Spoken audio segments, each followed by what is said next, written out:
तो इसमें फिजिक्स में क्वांटम तक प्रगति की गई और क्वांटम से आगे भी खोज करने का प्रयास किया जा रहा है। क्वांटम के बाद में जो इस संसार जो इस सृष्टि बनी हुई है वो किस पार्टिकल से बनी हुई है, जिसे गॉड पार्टिकल बोलते हैं, जो ही सबके मूल में विद्यमान है।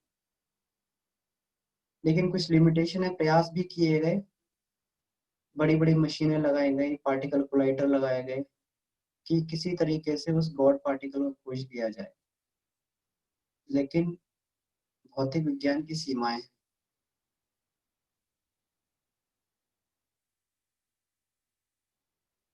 अध्यात्म विज्ञान ये कहता है कि सृष्टि का निर्माण पूरा प्राण से हुआ है, क्योंकि क्वांटम के बाद केवल प्राण ही रह जाए। प्राण ही वह तत्व है, अर्ध चैतन्य तत्व, क्वांटम को ही अर्ध चैतन्य तत्व बोलते हैं, प्राण को ही अर्ध चैतन्य तत्व बोलते हैं। वो चेतना के साथ भी जुड़ा हुआ है और जड़ के साथ में भी जुड़ा हुआ है, और अध्यात्म की शुरुआत ही प्राण से होती है। तो जहां पर भौतिकता की सीमाएं खत्म हो जाती हैं, वहां पर अध्यात्म की सीमाएं चालू होती हैं। लेकिन अध्यात्म भी जो है भौतिकता के अभाव में अधूरा रहता है। आज का युग ऐसा है कि जो साधनाएं पहले बहुत समय में सिद्ध हुआ करती थी, वो आज बहुत जल्दी सिद्ध हो सकती है। क्यों? इसका रीजन है, कारण है, क्योंकि भौतिकवाद, या हम कह सकते हैं इसको, भौतिक विज्ञान अपनी चरम सीमा पे पहुंच गया है।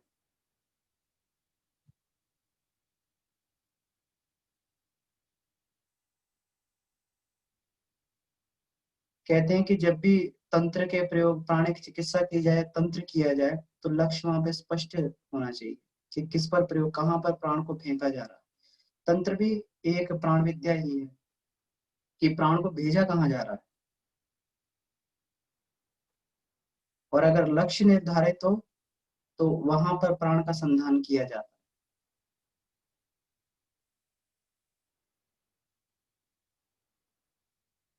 प्राण चिकित्सा में गुरुदेव ने लिखा है कि जिस भी रोगी की दूर से दूर बैठे हुए हम प्राण चिकित्सा कर रहे हैं, तो अगर नाखून मिल जाए, अगर उसके शरीर का जो है बाल मिल जाए, शरीर का पहना हुआ वस्त्र मिल जाए, या फिर उसका चित्र मिल जाए, तो इन सब से जब प्राण संधान करते हैं तो वो प्राण जो है अपने लक्ष्य तक पहुंच जाता है, उस व्यक्ति विशेष तक पहुंच जाता है। इसके अभाव में, अगर ये लक्ष्य स्पष्ट नहीं हो, इसके अभाव में प्राण का संधान किया जाए तो बड़ा मुश्किल होता है प्राणिक हीलिंग को करना, चाहे तंत्र साधना को करना। तंत्र के प्रयोग पूरे के पूरे इसी पर टिके हुए हैं कि वहां जहां पर प्राण को भेजना है वहां का लक्ष्य स्पष्ट हो।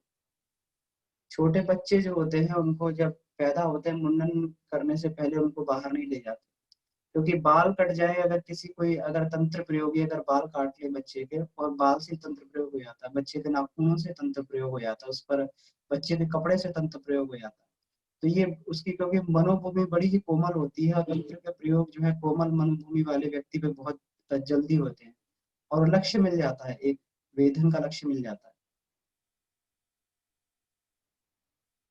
अध्यात्म साधना भी बिल्कुल ऐसे ही इसी सिद्धांत पे चलती है। अगर प्राण को वेधन का लक्ष्य मिल जाए, अगर हमें विजुलाइज हो जाए कि इस प्राण को भेजना कहाँ पे है, तो ये जो है बड़ा ही सुलभ हो जाता है ध्यान में बैठ के अपनी उपत्तिकाओं, चक्रों और भ्रमरों को जागृत करना, अपनी पूरी बॉडी को प्यूरिफाई करना, और उसको उस स्टेज पे ले जाना जहां पर जो है आत्मिक साधना फिर द्रुत गति से चलने लगती है। तो ये जो अन्नमय कोश की जो साधना है, ये गुरुदेव ने लिखा कि अन्नमय कोश की साधना जो है, इसकी गवर्निंग बॉडी जो होती है, इसकी गवर्निंग, जहां से स्थूल में अगर हम देखना चाहें, अन्नमय कोश की गवर्निंग बॉडी है, वो है इसके जीन्स और हार्मोनल सिस्टम। और इसका मेडिकल साइंस के पास, मुझे नहीं लगता शायद अभी तक कोई इसका प्रॉपर समाधान है कि कहीं जीन्स में या हार्मोनल सिस्टम में गड़बड़ी हो जाए तो उसको, तंत्र को कैसे ठीक किया जा सके। ना ही अभी तक ये जानने में समर्थ हो पाए कि कौन सी अज्ञात शक्ति जो है इनको नियंत्रित करती है।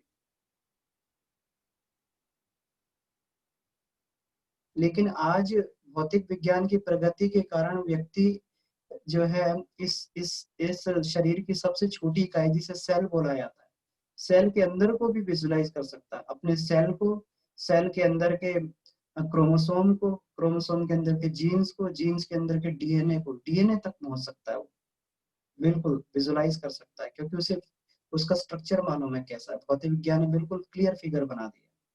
तो जब भी हम लोग ध्यान इत्यादि के प्रयोग करते हैं, प्राणायाम के प्रयोग करते हैं, तो हम बिल्कुल बेसिक यूनिट तक अपने डीएनए को चमकीला बना सकते हैं।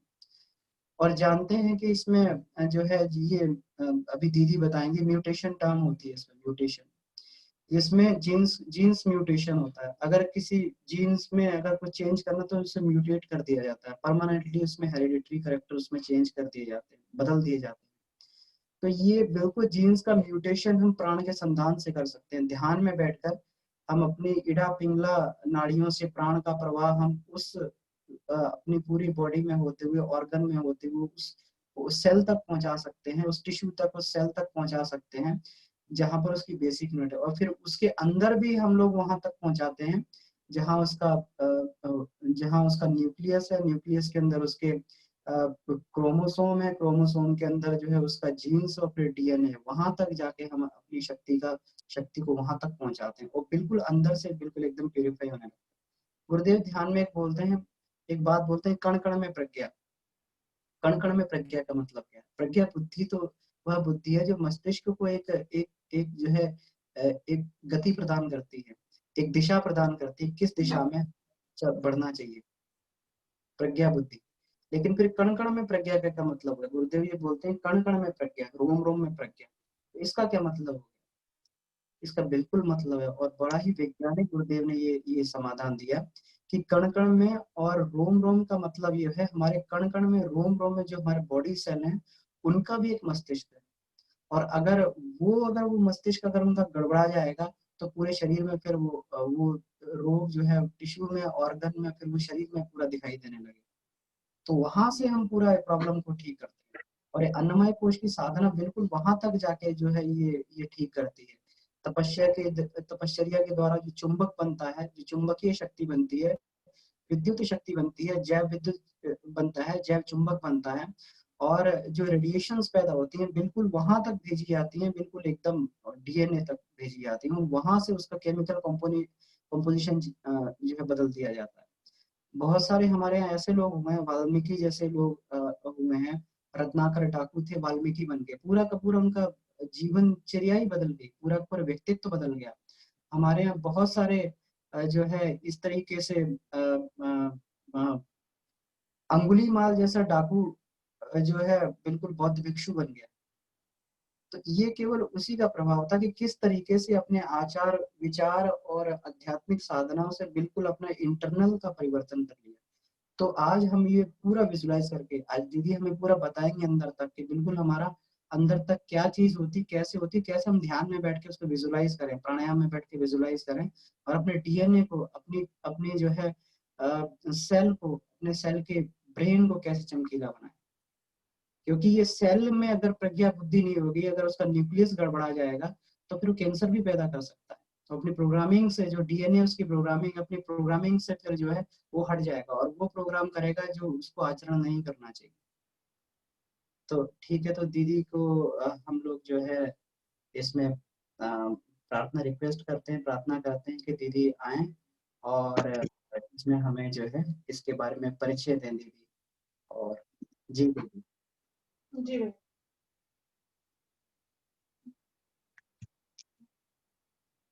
सभी को मेरा प्रणाम, बाबूजी को प्रणाम, भैया को प्रणाम, बाकी और जितने भी साधक लोग हैं उनको मेरा प्रणाम। तो एक्चुअली मैं वीडियो नहीं ऑन करूंगी, मैं सिर्फ मेरा ऑडियो ऑन रहेगा और मैं स्लाइड शेयर करती रहूंगी, ठीक है? ठीक है दीदी, आप स्लाइड जी शेयर कर दीजिए। हाँ हाँ ठीक है। तो गायत्री मंत्र तो भैया बोल चुके हैं, तो मैं शुरू करती हूँ। देखिए, सबसे पहले अन्नमय कोश, जैसे ब्रीफली भैया ने बता ही दिया कि अन्नमय कोश में क्या होता है कि हम जो भी मतलब वो तपश्चर्या उपवास जो भी करते हैं वो सब at the end of the day हमारे जेनेटिक सेटअप को अफेक्ट करता है।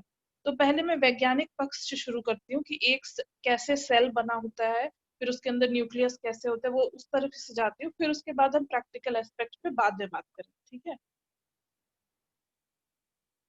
अ,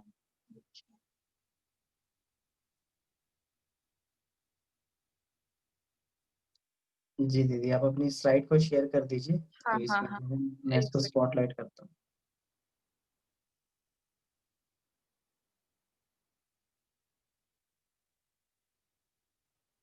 ये देखिए, ये आपका एक बेसिक, ये दिख रहा है आप लोगों को भैया, दिख रही है स्लाइड?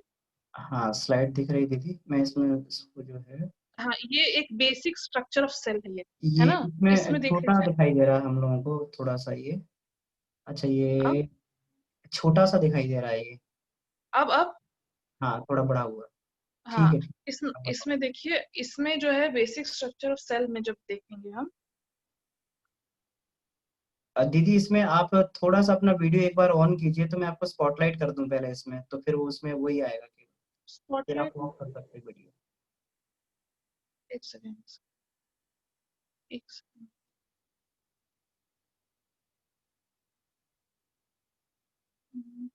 स्पॉटलाइट का मतलब, अच्छा वीडियो ऑन कर देते हैं पहले। हाँ, आप बोलिए, आप क्या हाँ, बोल रहे हैं? 1 मिनट में स्पॉटलाइट कर दिया आपके वीडियो। ठीक अब हो गया? हो गया दीदी, हो गया। अब आप स्टॉप। आकर, जी, अब ये करते अच्छा, रहिए, शेयर करते रहिए।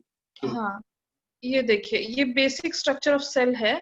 इसमें जब आप देखेंगे तो हमें सिर्फ हम ये इस यूनिट से भी कंसिडर्ड है। जैसे ये देखेंगे तो एक सेकंड, ये आपका न्यूक्लियस है ना? ये जो है आपका न्यूक्लियस, यही हमारा जो अन्नमय कोश में, मतलब ये बाकी जितने पार्ट्स है हमें उतना अन्नमय कोश में मतलब उतना इम्पोर्टेंट नहीं है। आज जो है इस न्यूक्लियस के बारे में हम चर्चा करने वाले हैं, क्योंकि ये न्यूक्लियस ही होता है जो सारी जेनेटिक इंफॉर्मेशन, जो जीन्स होते हैं, सब कुछ इसी में रखता है। और हम इसी को जब हम सही कर लेंगे, हमें इसी इसी के जो कैसे जो प्रोटीन्स बनते हैं और क्या क्या ट्रांसलेशन ट्रांसक्रिप्शन होता है, किस तरीके से होता है, हम आज इसी इसी इसी पार्ट को मेनली देखेंगे, ठीक है। उसके बाद ये एक देख लीजिए, ये एक जो स्ट्रक्चर है, ये बहुत इंपॉर्टेंट है, राइबोसोम्स, इनको राइबोसोम्स कहते हैं, क्योंकि ये जो भी यहाँ से मैसेज आता है, जो भी मैसेज बनाए, जो भी प्रोडक्ट्स बनते हैं, जीन बनते हैं, वो सब बनते हैं, वो ribosomes he at the end of the day proteins बनाते हैं, ठीक है। तो ये दो स्ट्रक्चर हमारे लिए इंपॉर्टेंट है, बाकी स्ट्रक्चर्स इतने इंपॉर्टेंट नहीं है। आज हम सिर्फ इन दो स्ट्रक्चर्स के बारे में पढ़ेंगे। ये हो गया, ठीक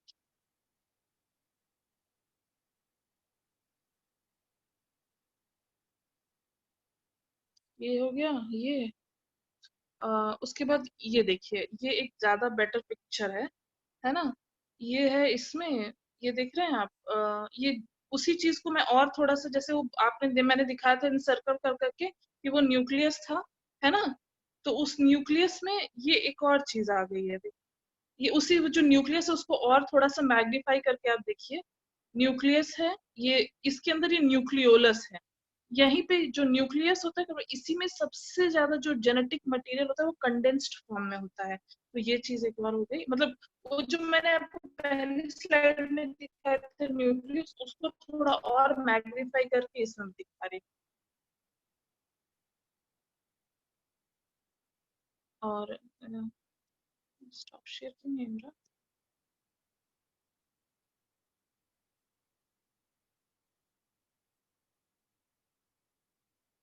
ये दो हो गया, ठीक है। फिर ये चीज देखिए, ये न्यूक्लियस है।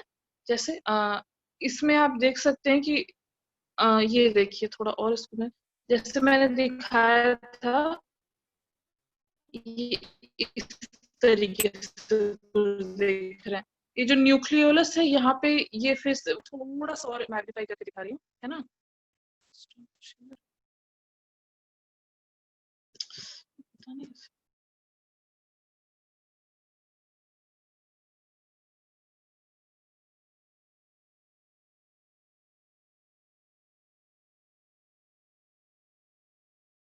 ये एक और सेल का स्ट्रक्चर देख सकते हैं आप, न्यूक्लियस है।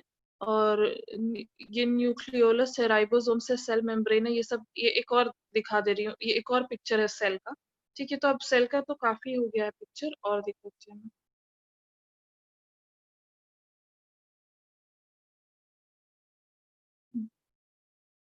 हाँ, सेल के लिए इतना ही काफी है।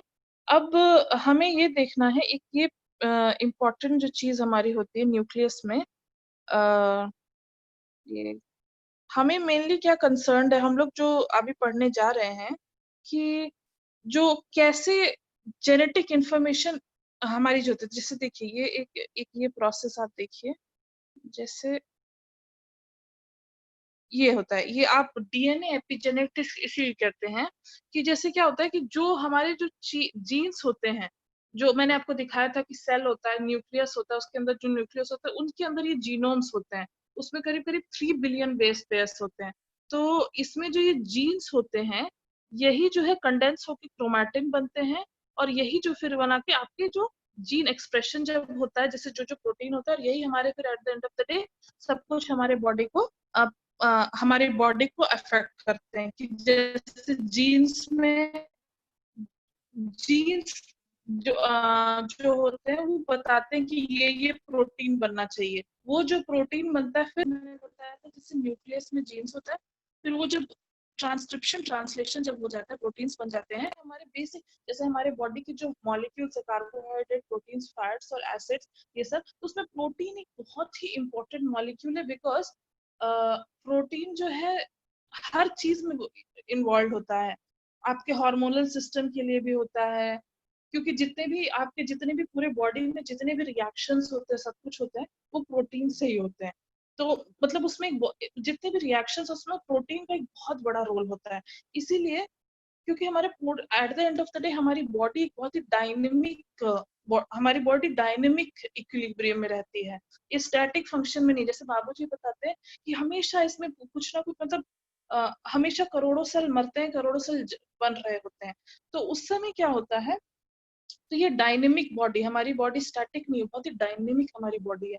तो इसकी वजह से क्या होता है कि जब डायनेमिक बॉडी की वजह से क्या होता है कि जो, तो ये पूरे टाइम जो है, जो न्यूक्लियस हमारे जो ये जो, तो उसमें क्या होता है कि तो ये जब डायनेमिक बॉडी है, तो उसके लिए हमें क्या प्रोटीन्स की जरूरत पड़ती है, क्योंकि जो भी कोई भी प्रोसेस, उसकी एक एनर्जी ड्राइवन प्रोसेस होता है।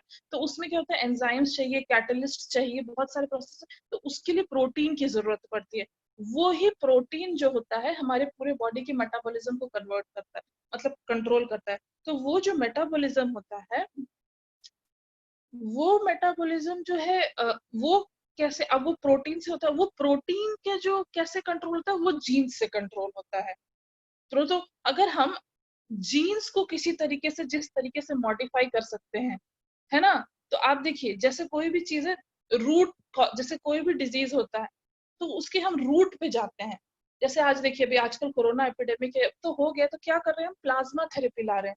प्लाज्मा थेरेपी क्यों ला रहे हैं, क्योंकि हम जो उसका रूट कॉज है, उसके अगेंस्ट हम एंटीबॉडीज प्रोड्यूस कर रहे हैं। ठीक है, तो अब इसमें क्या हो रहा है कि हमारी जितने भी सेल है, अब एक एक सेल को जा करके, अब जो बन गया है पूरे बॉडी में होके, उसको आप कुछ नहीं कर सकते, पर ये कर सकते हैं कि आप एक एक सेल की जीन्स, अगर आप जीन्स को करते हैं, सही कर देते, तो एक जगह आपने बस एक सेल के जीन्स को सही किया, तो वो जो जीन है वो धीरे धीरे उसको सही कर देंगे, तो पूरी बॉडी को धीरे धीरे सही कर देगा।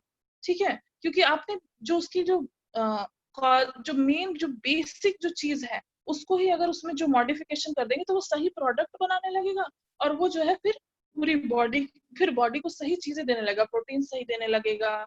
जो भी होता है यही चीज, इसी को हम एपिजेनेटिक्स, ये एक बहुत ही न्यूली इन्वॉल्विंग साइंस है एपिजेनेटिक्स।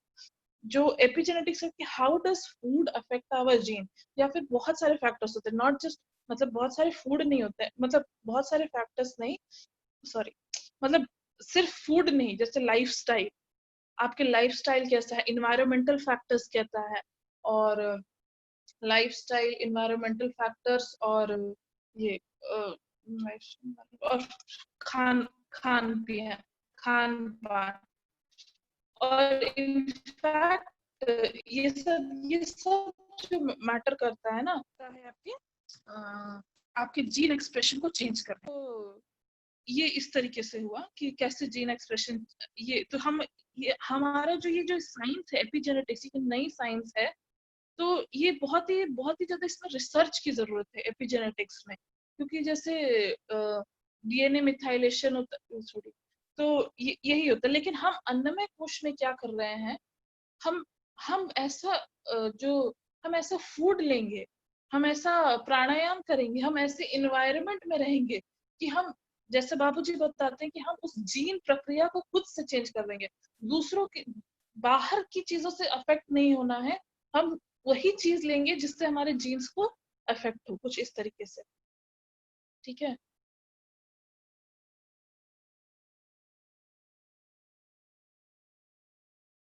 ठीक है। हाँ, अब एक ये जो प्रोसेस मैं आपको ये दिखाती हूँ, ये प्रोसेस देख लीजिए। जैसे मैंने न्यूक्लियस बताया था, न्यूक्लियस में मैंने आपको पहले भी बताया, सेल हुआ, न्यूक्लियस हुआ, तो ये दो इंपॉर्टेंट चीजें बहुत ही इंपॉर्टेंट है प्रोटीन फॉर्मेशन में, वो है ट्रांसक्रिप्शन और ट्रांसलेशन। ट्रांसक्रिप्शन में क्या होता है कि जो डीएनए है वो हाँ, जैसे डीएनए हमारा जो है जेनेटिक सेटअप होता है ना, और ये जो है डीएनए जो होता है, ये आरएनए में ट्रांसक्राइब होता है ना, और फिर जो है यही आरएनए जो है, ये आप देख सकते हैं पिक्चर में, ये पिक्चर में देखिए, ये डीएनए है, डीएनए की जगह फिर ये डीएनए जो है, ये यहाँ से इस प्रोसेस को ट्रांसक्रिप्शन कहते हैं। ट्रांसक्रिप्शन का मतलब होता है ये जो डीएनए होते हैं, इसको एक मैसेज बनाना होता है, एक टेम्पलेट बनाना होता है, क्योंकि आपको मेनली ये प्रोटीन चाहिए होता है, जो कि ये प्रोटीन जो है पूरी बॉडी को अफेक्ट करने वाला है ना। यही प्रोटीन जो है, मैंने आपको बताया जितने भी मेटाबॉलिक प्रोसेस होते हैं, सब कुछ होता है यहाँ पे। तो अब ये प्रोटीन जो बन गया है, इस पे तो हम कुछ नहीं कर सकते, पर हम यहाँ पे सारा इफेक्ट करेंगे, जो यहाँ पे हम चेंजेस लाएंगे, तो इससे क्या होगा कि जो भी हम यहाँ पे, जैसे वो फूड लाइफस्टाइल या बहुत सारे प्रोसेस होते हैं, फिर ये ट्रांसक्रिप्शन होगा, यहाँ पे चेंजेस लाया, तो वो जो चेंज हुआ, तो ये बता देता है कि हाँ भाई, ये चीज हमको यहाँ भेजनी है, ट्रांसक्राइब करनी है। मतलब यहाँ पे बहुत सारे जो जीन्स होते हैं उनमें से हमें बता देता है कि हमें ये चीज लानी है, यहाँ पे ट्रांसक्राइब करनी है। फिर ये ट्रांसक्रिप्शन मतलब एक बेस पेयर बन गया कि हाँ, जैसे पॉलीपेप्टाइड्स का मतलब होता है अमाइनो, मतलब प्रोटीन को पॉलीपेप्टाइड्स कहते हैं। इनकी बेसिक जो यूनिट होती है वो अमाइनो एसिड्स होती है, मतलब बहुत सारे अमाइनो एसिड्स बन के तब प्रोटीन बनाते हैं। और यही जो अमाइनो एसिड्स होते हैं, बहुत सारे जो अमाइनो एसिड्स, प्रोटीन तो यहाँ पे डिसाइड हो जाता है कि कौन सा अमाइनो एसिड किस तरीके से किस सीक्वेंस पे लगेगा, तो कौन कौन सा प्रोटीन बनेगा। ये ट्रांसलेशन और ट्रांसक्रिप्शन ट्रांसलेशन। ठीक है, तो ये एक चीज हुई। देन ट्रांसक्रिप्शन हो गया। तो हमारे ये दो प्रोसेस बहुत ज्यादा इम्पोर्टेंट, ट्रांसक्रिप्शन और ट्रांसलेशन। ट्रांसक्रिप्शन में क्या होता है कि जो हमारे जो न्यूक्लियस होता है,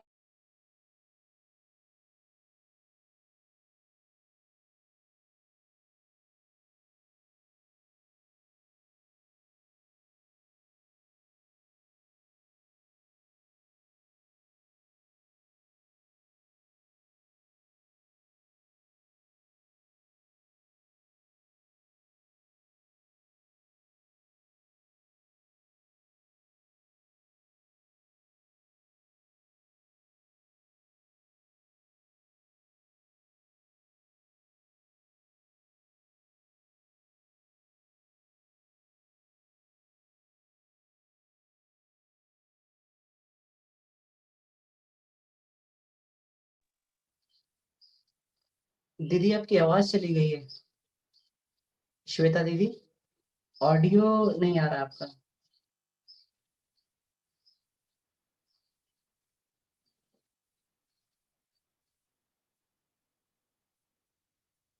कुछ हो सकता है नेटवर्क बैंडविड्थ की प्रॉब्लम हो। जी श्वेता दीदी।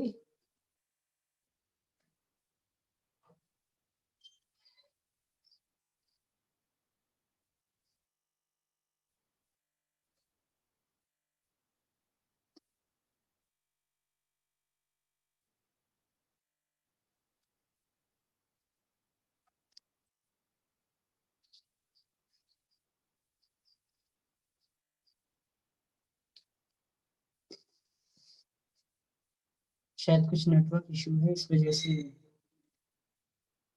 श्वेता दीदी, आप मुझे सुन पा रही हैं?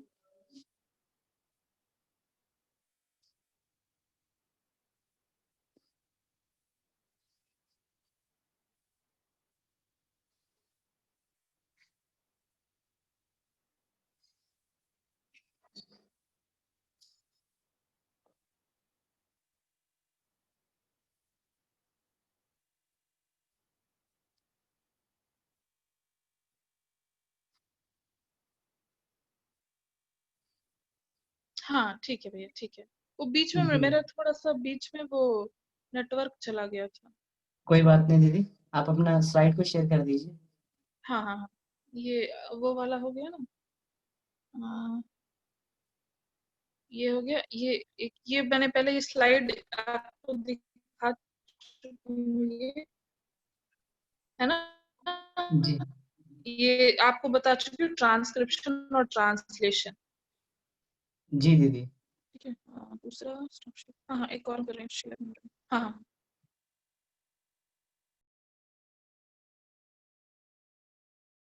ये हुआ। ये एक और पिक्चर देखिए, ये ट्रांसक्रिप्शन देखिए, देख रहे हैं आप? ये पिक्चर जो मैंने आपको दिखाई थी वहां पे भी ट्रांसक्रिप्शन और ट्रांसलेशन, क्योंकि ये डीएनए जो है आपके न्यूक्लियस, ये डीएनए ट्रांसक्रिप्शन है, ये डीएनए है ना। ये जो है ट्रांसक्राइब करके ये आरएनए बनाता है ना। इस तरीके से कि आरएनए मतलब ये, इससे पता चल गया कि ये जो डीएनए है ये डबल स्ट्रैंडेड होता है, ये बेस पेयर्स होते हैं, ये सब होते हैं। इससे क्या होता है कि जब ये इसको खोल दिया जाता है, ये जो है अनवाइंड कर दिया जाता है, तो ये सिंगल स्ट्रैंडेड आरएनए बन जाता है। अब इसमें क्या होता है कि जो ये बेस पेयर्स जो पेयर्ड होते हैं वो अनपेयर्ड हो जाते हैं। फिर इसमें पता चल जाता है कि हाँ, ये हमारे पास जो हमारा पॉलीपेप्टाइड बनने वाला था, जो ट्रांसलेशन में होने वाला था, वो जो यहाँ पे जो यही डिसाइड हो जाता है कि यहाँ से कैसे ट्रांसक्रिप्शन होना है और कैसे ट्रांसलेशन। ठीक है।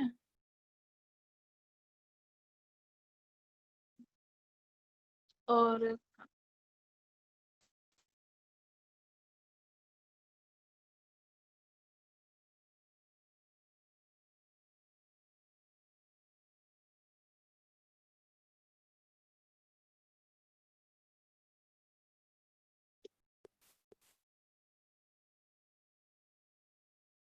अरे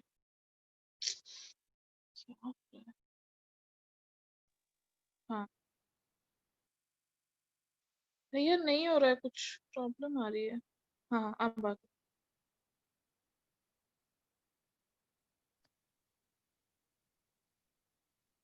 शेयर नहीं हो पा रहा है दीदी? नहीं पता नहीं क्या क्या प्रॉब्लम आ रही है। अच्छा, ओके। ओके, क्या हाँ एरर आ ये रही है? हुआ। जी हाँ नहीं, अब आ गया। जी जी, ओके। डीएनए मिथाइलेशन हो गया, ये हो गया। ये एक और चीज देख लीजिए आप। ये जैसे मैंने आपको बताया था, यही ये हमारा डीएनए डैमेज जो होता है, कैसे आयोनाइजिंग रेडिएशन, कैसे इन्वायरमेंट कैसे इफेक्ट करता है हमारी बॉडी को। यही रीजन है कि जैसे जो ये होता है आयोनाइजिंग रेडिएशन, जैसे एक्सरेज वगैरह कैसे हमारे डीएनए को डैमेज करते हैं, यहीं पे जो डैमेज हो जाता है, तो ये एक प्रोसेस होता है। तो ये छोड़िए इसको, ये छोड़िए, गलत स्लाइड आ गई।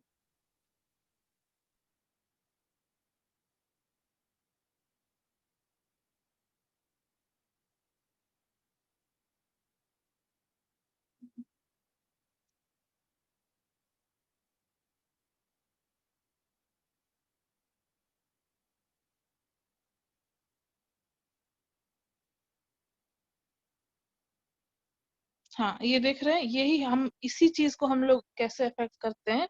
ये जो मैंने अभी तक पूरी स्लाइड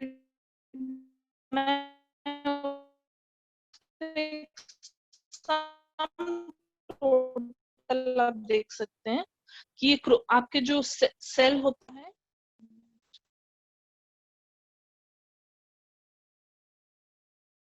ये आपका सेल होता है, ये सेल जो है क्रोमोसोम्स में, जो आपको मैंने बताया न्यूक्लियस होता है,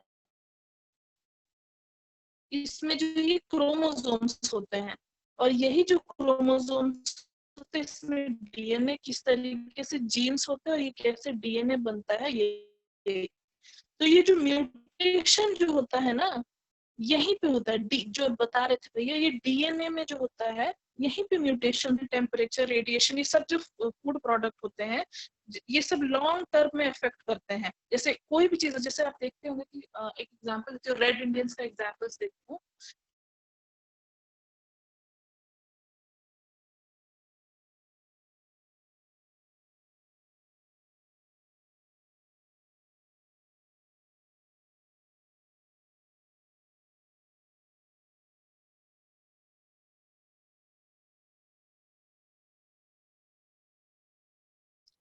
हेलो, मेरी आवाज जी सुनाई जी, दे रही है सब? आवाज सुनाई दे रही दीदी। हाँ, ये बीच बीच में पता नहीं नेटवर्क क्यों चला जा रहा है। जी जी, या किसी हाँ, और से वाईफाई से भी कनेक्ट कर सकते हैं अगर दिक्कत आए ज्यादा तो। किसी मोबाइल को हॉटस्पॉट बना के वाईफाई से कनेक्ट कर सकते हैं उसे। नहीं ठीक है, मैं ऐसे कर लूँ। ठीक है ठीक। हाँ, ये देख,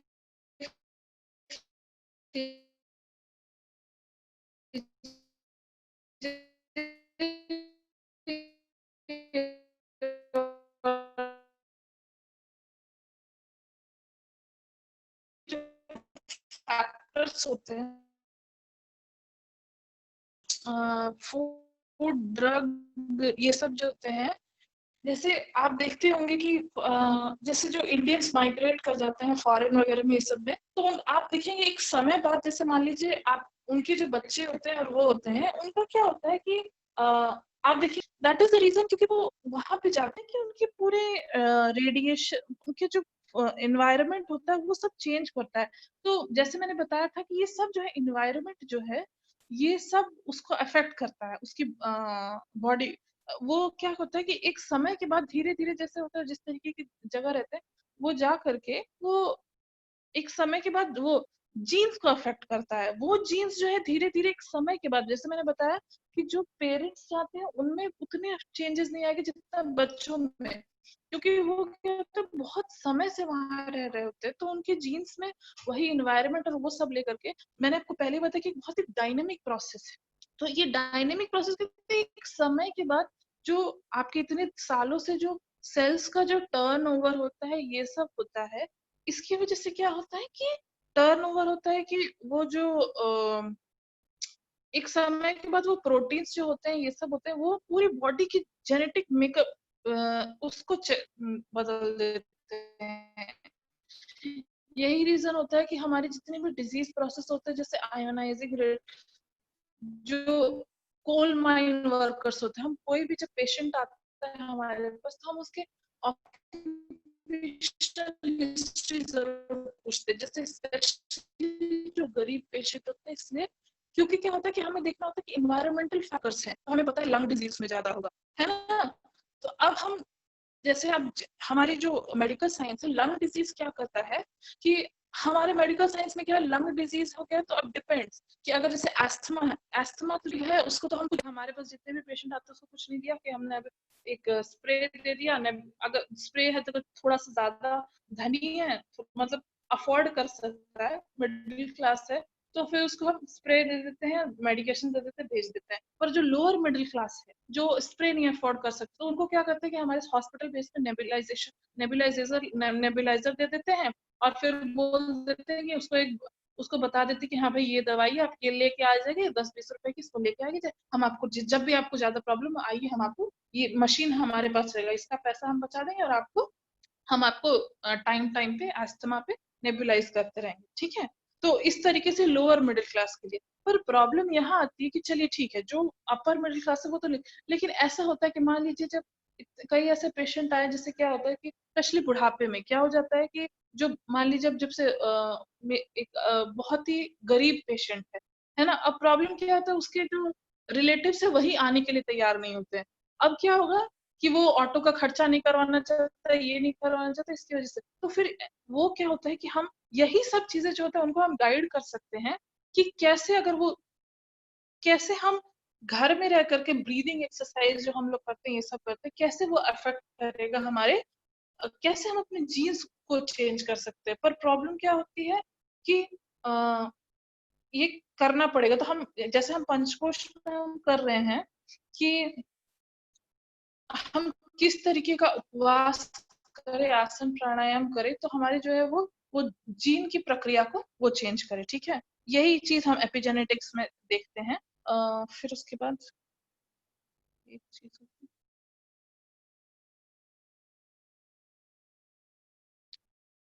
ये हुआ, हम्म,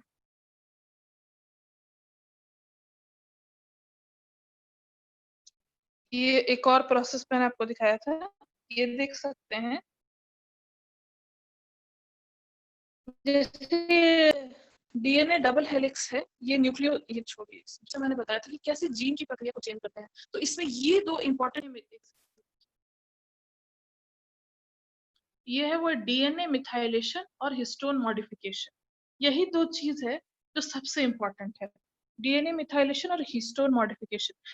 डीएनए मिथाइलेशन में क्या होता है कि जो डीएनए है उसमें हम ये दो, ये जो इम्पोर्टेंट जो मैंने आपको बताया था, ये यही दो प्रोसेस जो हैं जो हमारे जीन को चेंज करते हैं, यही दो प्रोसेस को हम अफेक्ट कर देते हैं अगर, तो जो है वो पूरी चीजें को चेंज करता है धीरे धीरे। कि कैसे डीएनए को चेंज करेंगे, हिस्टोन को कैसे चेंज करेंगे, यही हमारे जो है फिर यहीं पे हमारे जितने भी चेंजेस होते हैं, जो मैंने आपको बताया था कि फूड, ड्रग, जो ड्रग्स लेते हैं आप, दवाई लेते हैं, आयोनाइजिंग रेडिएशन कैसे हेल्प करते हैं, यही दो प्रोसेस को चेंज करते हैं। और फिर यही यहाँ से जो चेंज होता है वो पूरे बॉडी में प्रोटीन के फॉर्म में जो होता है। तो ये कैंसर में जो है सबसे इम्पोर्टेंट ये है। कैंसर में सबसे इम्पोर्टेंट अगर कोई स्टेप आता है वो डीएनए मिथाइलेशन होता है।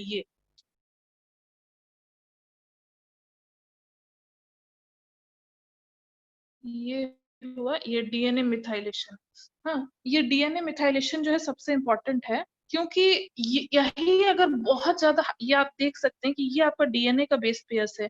ये जिनको जानना हो, ATGC क्या होता है, आर्टिनाइन थाइमाइन ग्वानिन साइटोसिन, ये सब होता है। यही जो है मैंने आपको बताया, जैसे ये जो आप देख रहे हैं ना, आप ये जो डबल, इसको रुकिए थोड़ा जूम करके बताइए, ये देखिए अडेनाइन, ये AT का मतलब adenine thymine, GC guanine cytosine, यही सब जो है।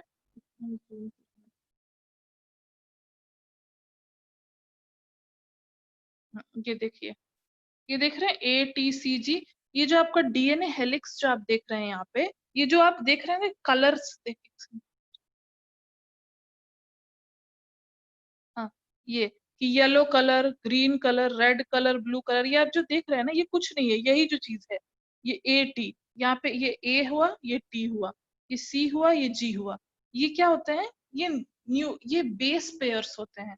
ये बेस पेयर्स यहीं पे जो है, मैंने बताया था कि यहाँ से यहीं पे जो है, अगर ये हाइपर मिथाइलेटेड होते, यही चीज जब बहुत ज्यादा, ये मिथाइल ग्रुप मतलब CH3 ग्रुप होता है, यही जब हाइपर मिथाइलेटेड हो जाते हैं डीएनए से, तो क्या होता है कि हमारे जो है कैंसर सेल्स प्रोड्यूस होने लगते हैं, क्योंकि एक्टिवली प्रोड्यूस होने लगते हैं सेल। तो इंस्टेंट कैंसर को मेनली क्या होता है कि जब बिना किसी, हमारे, मैंने बताया कि बॉडी पूरा डायनेमिक प्रोसेस तो है, सेल्स टर्नओवर हो रहे हैं, मर रहे हैं, पर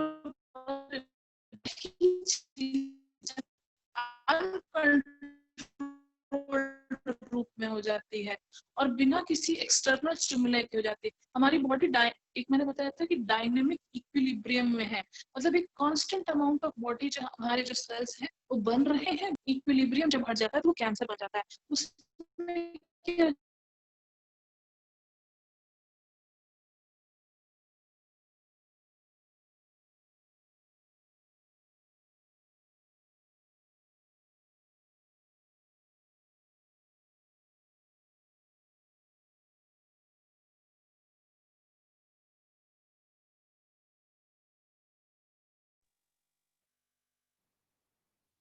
हेलो, हेलो।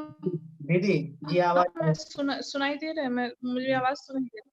जी सुनाई दे रही हाँ, दीदी। दरअसल पता नहीं क्या, अभी बार-बार इसमें शायद नेटवर्क कुछ प्रॉब्लम रहता है, क्या रहता है हाँ, कि इसमें ठीक। ये होता होगा ना कि आपके मोबाइल फोन और ये क्योंकि मोबाइल फोन पे भी थोड़ा सा लोड पड़ता है, तो वो नेटवर्क प्रोसेसिंग और ये मोबाइल फोन की प्रोसेसिंग में जो है, तो कभी कभी ये फिर डिस्कनेक्ट हो जाती है, दो दो हैवी प्रोसेस चल रही हैं तो तो इस क्या कर वजह से सकते हो, वो दे सकते हैं नहीं, क्या? ये कर सकते हैं कि अगर आप जो है ये कर दें, अगर दूसरी डिवाइस से अगर वाईफाई ऑन कर हॉटस्पॉट ऑन करके वाईफाई पे कनेक्ट कर लें, तो फिर जो है इसको इतना लोड नहीं पड़ेगा इस पर। नहीं तो दूसरा डिवाइस तो मम्मी का है, वो भी ऑनलाइन ही है। अच्छा ठीक है, ठीक है, कोई दिक्कत नहीं दीदी, तो आप चलते रहिए, हमें बहुत बढ़िया समझ में आ रहा है। अब बाद में डिस्कस कर लेंगे अगर कहीं हाँ, पे भी कोई मुझे। दिक्कत होगी। हाँ, तो ये चीज़ हुआ, ये हुआ, ये हुआ।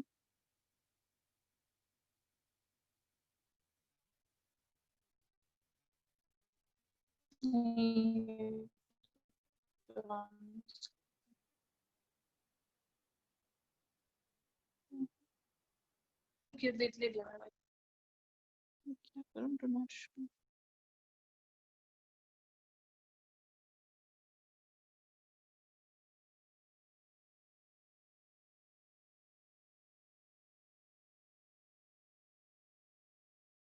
ये देखिए, ये हाँ हाँ, ये जो देख रहे हैं ना आप, यही चीज जो है, अ, उम, हाँ, ये मैंने बताया था कि जैसे मैंने बताया था कि जो कैंसर सेल्स है वो यहीं पे अफेक्ट करते हैं मिथाइलेशन को। यही जो है मिथाइलेशन प्रोसेस से होता है, फिर ये हिस्टोन मॉडिफिकेशन होता है, और ये जो है इससे क्या होता है कि पूरा आपका जो कैंसर सेल ये इम्पोर्टेंट है। अब यही यही जो है एपिजेनेटिक्स में आजकल में सबसे ज्यादा इम्पोर्टेंट अगर कोई चीज हमारे जो रिसर्च का वो है कैंसर सेल्स। तो यहीं पे कैंसर का क्या है कि हमारे जो मेडिकल है इसमें कीमोथेरेपी, रेडियोथेरेपी, कोई भी चीज है कैंसर सेल्स है, हम या तो वो करेंगे कि उस कैंसर सेल को हम रेडिएशन से या तो किल करने की कोशिश करेंगे, या मैंने जैसे बताया कि कैंसर सेल्स में क्या होता है कि आपका ओवर एक्टिविटी हो जाता है, जो जीन्स जितना एक्सप्रेस होते हैं। कीमोथेरेपी, केमिकल थेरेपी पे ऐसे वो सेल्स को ज्यादा रेप्लिकेट ना होने दे, बढ़ने ना दे, है ना। तो यही चीज जो है वो होती है, यही चीज दिखाते हैं, क्या कहते हैं उसको, यही चीज जो है हम अफेक्ट करते हैं एपिजेनेटिक्स में, कि कैसे जो है वो कैंसर सेल्स ना बढ़े। क्योंकि हम क्या करते हैं कि हम कोई भी जो डाइटरी मॉडिफिकेशन या जो भी हम करते हैं, उससे क्या होता है कि हमें वो नहीं करना है। जो हमारा क्या बताओ, हाँ, जो हमारी जो सेल्स हैं उसकी ग्रोथ को रोकना है हमें। क्योंकि इसलिए ग्रोथ को रोकना है क्योंकि जब कैसे समझाऊं मैं, जैसे क्या होता है कि मैंने जैसे बताया कि जब यही जब डीएनए जो है ओवर एक्सप्रेस हो जाता है तो वो जो है सेल्स ज्यादा एक्सप्रेस होने लगते हैं, है ना। लेकिन हम अगर हम ऐसे कीमोथेरेपी देते हैं, हम ऐसे ड्रग्स देते हैं कि वो सेल का डिवीजन ना हो पाए, है ना। और फिर क्या हो जाता है, एक्सेसिव अबनॉर्मल एक्सेसिव जो सेल का प्रोडक्शन होता है, वो जो होता है वो बंद हो जाता है। तो ये मेडिकल साइंस करता है, कीमोथेरेपी, रेडियोथेरेपी। लेकिन ऐसा कोई प्रोसेस नहीं है जो जीन को ही बदल दे, कि हम उस जीन को ही ऐसा बोल दें कि हाँ भाई आप ऐसे सेल, आप फालतू की जो ये मैंने आपको बताया था डीएनए में जो मिथाइलेशन प्रोसेस है वो होने ही ना दे, है ना। वो अगर आप वहीं रोक देंगे तो आपका पूरा जो है कैंसर का तो ये जो चीज है ये अन्नमय कोश और प्राणमय कोश से पता चलती है। तो इसमें जो सबसे इम्पोर्टेंट होता है ये डीएनए मिथाइलेशन क्या होता है, इसमें सबसे इम्पोर्टेंट जो चीज होती है वो हमारे डाइटरी फैक्टर्स बहुत इम्पोर्टेंट होते हैं। क्योंकि जैसे क्या होता है कि हम जिस जिस तरीके का प्रोटीन्स लेते हैं वो डिसाइड करता है कि हमारे कैसे बाहर की चीजें जो हम लेते हैं, प्रोटीन्स लेते हैं, वो डिसाइड करता है कि हमारी बॉडी में कैसे मिथाइलेशन होगा, क्या होगा। ठीक है। तो जैसे एक एग्जांपल देती हूँ कि जैसे आप लेमन्स होता है, ब्रोकली होता है, ये सब अगर आप लेते हैं तो कैंसर होने के चांसेस कम होते हैं।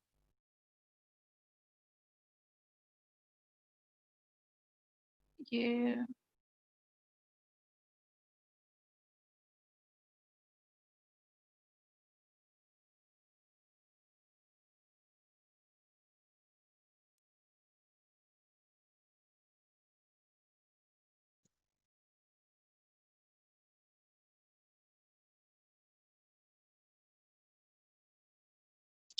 हो गया।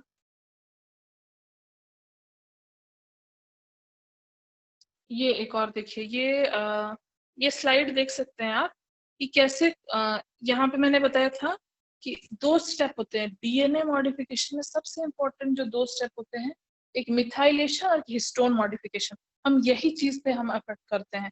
हिस्टोन मॉडिफिकेशन कहते हैं, ये हिस्टोन क्या होती है, बेसिक प्रोटीन्स होते हैं। यही इसी के अराउंड जो है वो डीएनए आपका, जो मैंने आपको ऐसे दिखाया था, ये हिस्टोन, ये बेसिक प्रोटीन्स होते हैं। इसी के अराउंड जो है हमारा डीएनए बनता है। ये मैंने आपको दिखाया होगा। तो यही जो है, यही जो टाइटली पैक्ड हिस्टोन होते हैं, ये जो है इसको हम मॉडिफाई करते हैं, तो ये भी हमारे डीएनए को मॉडिफाई करता है। तो यही 2 चीजें हमें देखना है कि तो इसमें ये एक चीज होगा। यहाँ पे भी हम अगर मॉडिफाई करते हैं जो बेस, देखिए मैं बताती हूँ, जैसे डीएनए है आपका कुछ इस तरीके से, है ना। तो हम एक सेकंड, हाँ, जैसे ये हुआ, ये आपका डीएनए।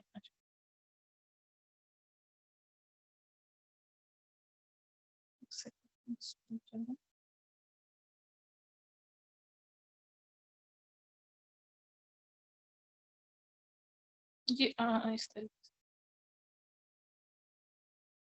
हाँ, ये देखिए अभी मैं आपको दिखाती हूँ।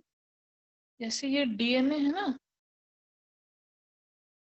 ये डीएनए मैंने आपको बताया था डबल हेलिक्स स्ट्रक्चर होता है ना। ये जो डबल हेलिक्स स्ट्रक्चर होता है यहाँ पे, जो इसमें जो होता है यहाँ पे, एक तो मैंने बताया था डीएनए मिथाइलेशन। इसमें क्या होता है, हम यहाँ पे मिथाइल ग्रुप्स जो ऐड कर देते हैं, ये सब। तो ये चीज जो है कैंसर सेल को करने के लिए होता है। दूसरा हिस्टोन मॉडिफिकेशन। हिस्टोन मॉडिफिकेशन क्या होता है, ये बेसिक प्रोटीन्स कुछ इस तरीके से होते हैं।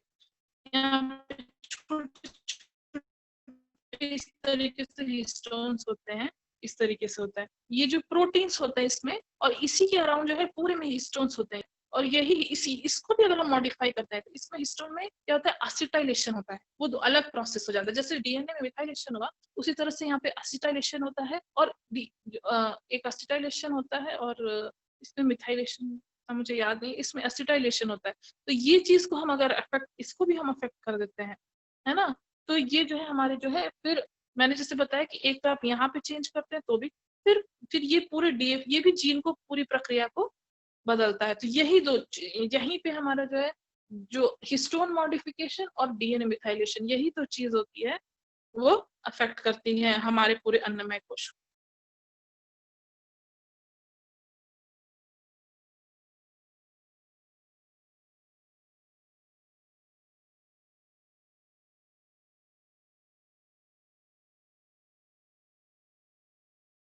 ये देखिए, मैंने आपको पहले, जैसे मैंने जो स्लाइड में दिखाया, वो देख रहे हैं आप कि इस तरीके से है।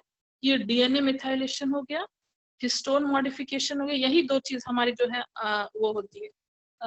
जो हमारे, जो मैंने, जो पूरा जो अभी हमारी स्लाइड हो एपिजेनेटिक्स में, हिस्टोन मॉडिफिकेशन और डीएनए मिथाइलेशन, यही 2 चीज में हमारी जो होती है। और फिर फाइनली आप जब दिस देखते हैं माइक्रो,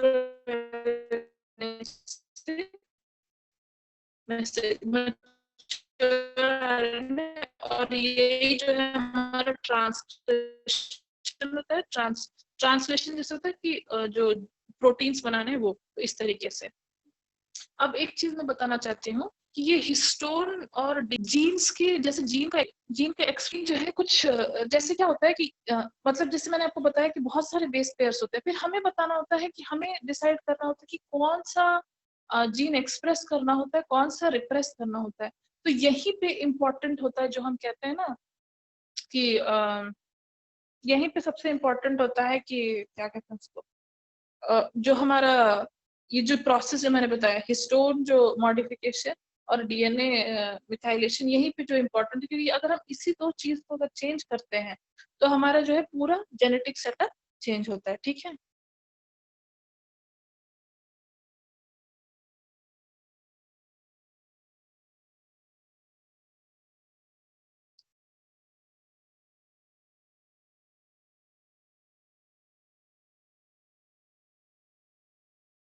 ये एक और फैक्टर हो गया।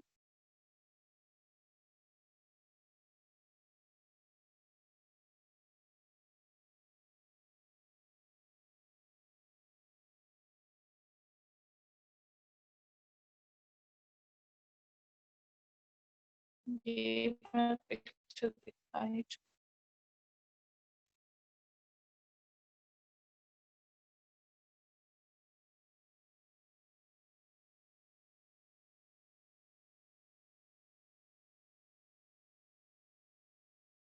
ये देखिए, ये आप देख सकते हैं, जो मैं इतने दिन से बता रही हूँ मिथाइलेशन, कि इसमें क्या होता है कि जो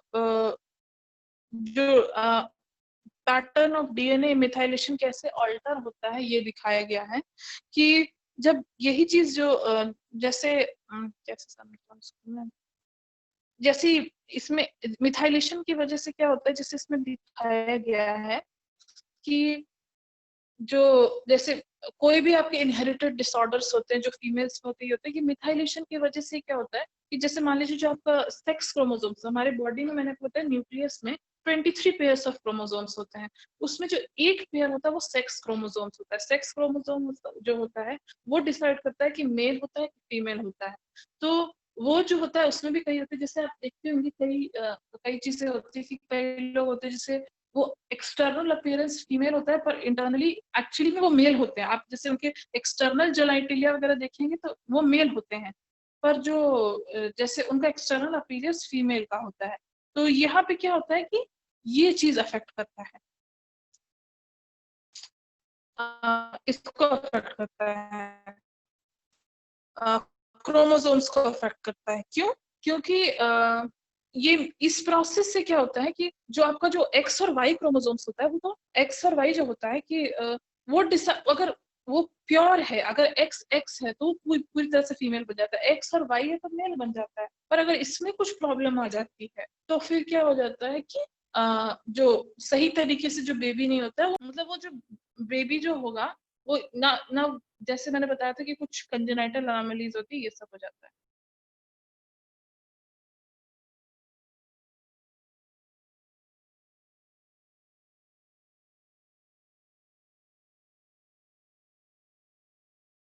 हाँ, ये भी एक देखिए जो मैंने बताया था हिस्टोन मॉडिफिकेशन, ये क्या होता है कि जैसे हिस्टोन के असिटाइलेशन से, जिसमें मैंने बताया प्रोटीन में दो इंपॉर्टेंट है, ट्रांसक्रिप्शन और ट्रांसलेशन। तो अगर हिस्टोन जो प्रोटीन है वो असिटाइलेट हो जाते हैं तो ट्रांसक्रिप्शन हो जाता है, तो ये जो हमारी जीन एक्सप्रेशन वो ओपन टू क्लोज होगा।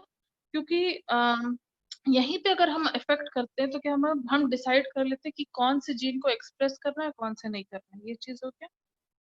और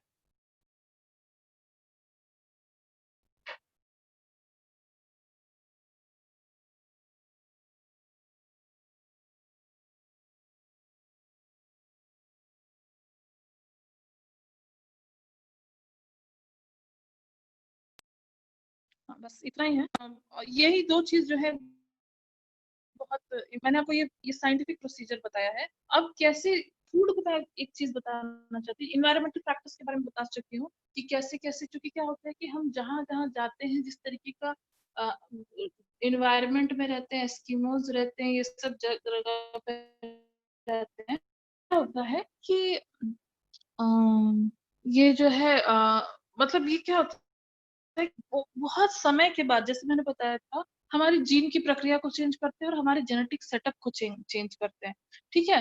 दूसरा क्या होता है, दूसरा जो इम्पोर्टेंट चीज है वो फूड मैंने बताया। तो इन्वायरमेंट जो एक ऐसी चीज है ना कि बहुत इट टेक्स टाइम, उसको आप चेंज नहीं कर सकते हैं, है ना। लेकिन ये फूड एक ऐसी चीज है जो बहुत कम समय में आपकी चीज को, आपके जीन को बदलने में, क्योंकि आप देखते होंगे, एक सिंपल सी बात देखते होंगे जीन में कि जैसे आप देखते होंगे कि जैसे आप खराब खाना खा लेते हैं किसी दिन, स्पाइसी खाना खा लेते हैं, तो आप देखते होंगे पेट खराब हो जाता है। क्यों? क्योंकि आपका वो जीन को ऐसा सच नहीं अफेक्ट कर रहा है, पर वो जीन को नहीं अफेक्ट करेगा, लेकिन क्या होता है कि उस समय जो एक पर्टिकुलर, जैसे सपोज आज, मतलब बहुत दिनों से आप जैसे आप देखते होंगे जो बॉडी बिल्डर्स होते हैं जितने भी होते हैं, उनको क्या बोलते हैं, वो क्या करते हैं, प्रोटीन रिच डाइट खाते हैं। क्यों क्या करते हैं? क्योंकि एक शॉर्ट टर्म में क्या होता है कि वो जो है वो आपके मसल्स उनको बनानी होती, तो वो क्या करता है, वो बहुत समय के बाद वो प्रोटीन रिच वो सेल्स, उन सेल्स को ऐसा फूड देते रहते हैं, ऐसा हम डिसाइड करते हैं कि वो वैसे ही जीन्स को हम बनाते हैं कि वो ज्यादा प्रोटीन बनाए, प्रोटीनेशियस डाइट लेके, तो हम एक समय के बाद करीब करीब 5 महीने के बाद ऐसा हो जाएगा कि हमारी मसल ज्यादा बन जाती हैं। तो ये एक चीज हुई, क्या बता रही थी, हाँ, ये एक चीज हुई कि कैसे फूड हमारे बॉडी को चेंज करता है। दूसरा आप देखते होंगे जैसे जितने भी कैंसरस सेल्स होते हैं ये सब होते हैं, ये जैसे देखा जाता है जितने भी कोलोरेक्टल कैंसर्स होते हैं ये सब होते हैं, ये सब उसमें सबसे इम्पोर्टेंट होता है।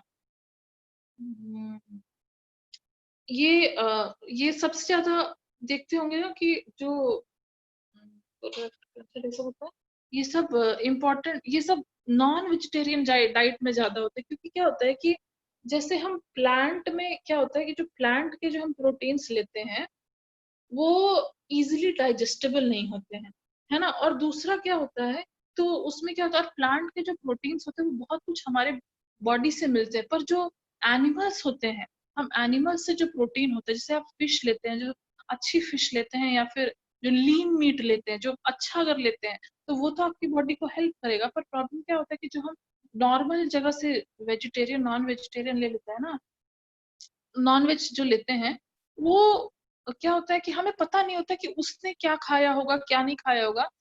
जैसे बर्ड फ्लू होता है, स्वाइन फ्लू होता है, क्योंकि क्या होता है कि हम जो नॉनवेज लेते हैं उससे क्या हो जाता है कि हमारी बॉडी, क्योंकि उसका क्या जेनेटिक सेटअप रहा होगा, क्या होगा, वो कैसे अफेक्ट करेगा आपको आपको पता नहीं होता है ना। वो मतलब वही जो है लॉन्ग टर्म में जैसे आपको कैंसर होता है, कोलोरेक्टल कैंसर होता है, ये सब होता है। तो ये एक चीज हो गई। ये हो गया। दूसरा चीज ये हो गया कि ये कोलोरेक्टल कैंसर हो गया, ये मैंने बता दिया कैंसर के बारे में। और इन्वायरमेंटल फैक्टर्स के बारे में बता ही दिया है मैंने, फूड के बारे में बता ही दिया है। और कुछ अगर आपको पूछना हो तो पूछिए, फिर मैं आपको स्पेसिफिकली उस पार्ट को बता दूँ। जी दीदी, बहुत बहुत धन्यवाद। तो अभी जो है इसमें कुछ क्वेश्चंस हैं, मैं बाबूजी को अनम्यूट कर देता हूँ इसमें। जिन लोग को कोई प्रश्न पूछना है तो आप लोग अपना हैंड रेज कर दीजिए या चैट में डाल दीजिए, क्योंकि मेरे बहुत सारे प्रश्न हैं। तो पहले जो है प्राथमिकता आप लोगों को है, अगर कुछ पूछना चाहें तो हैंड रेज कर दीजिए। जी, सुमन कुमारी जी का हैंड रेज है। जी दीदी, पूछिए। प्रणाम भैया, प्रणाम दीदी। मेरा क्वेश्चन है कि अगर थॉट प्रोसेस, अगर इन्वायरमेंटल सब कुछ सही है, तो फिर रामकृष्ण परमहंस कैंसर पीड़ित क्यों हुए? और इतना जो कैंसर अभी हो रहा है, मेरा दो क्वेश्चन है, इतना जो कैंसर हो रहा है एक्टर एक्ट्रेस को, वो लोग मर रहे हैं, तो उन लोग का क्या रीजन है? कि उन लोग का तो एक्सरसाइज होता है, रेगुलर डाइट होता है, थॉट भी सही ही होता होगा, फिर क्या रीजन है वो लोग इतना जल्दी मरते हैं और ऑलमोस्ट वो लोग कैंसर से ही मरते हैं? तो दो क्वेश्चन। Thank you. अच्छा, कि रामकृष्ण परमहंस का सब कुछ ठीक था तो उन्हें कैंसर क्यों हुआ? मेन चक्कर है कि मेन चक्कर तो है दीदी, अब उनका जैसे मुझे तो नहीं पता, ये तो चंदन भैया लोगों को ज्यादा पता होगा, बाबूजी अमन भैया को।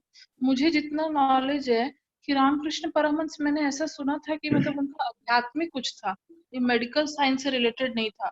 इसलिए क्योंकि रामकृष्ण परमहंस मैंने सुना था कि वो ऐसा करते थे कि जैसे गुरुदेव भी करते थे कि दूसरों का तप जो है, दूसरों के पाप को अपने लिए ले लेते थे वो, है ना। तो इस वजह से ऐसा होता था कि वो दूसरों की पीड़ा को अपने लिए झेल करके वो कर देते थे, दूसरों की पीड़ा को अपने लिए करके, तो उनके उनको दुख ना हो इसके लिए वो अपने आप को कष्ट देते थे, ऐसा मुझे पता है। पर बाकी क्या है मुझे नहीं पता कि उस समय क्या है। मुझे रामकृष्ण परमहंस के बारे में उतना कुछ पता भी नहीं है, क्योंकि चंदन भैया ने उनकी बातें पढ़ी हैं और बाबूजी लोगों ने पढ़ी तो उनको पता होगा। और आज के परिप्रेक्ष्य में आप क्या बोल रही थी दीदी?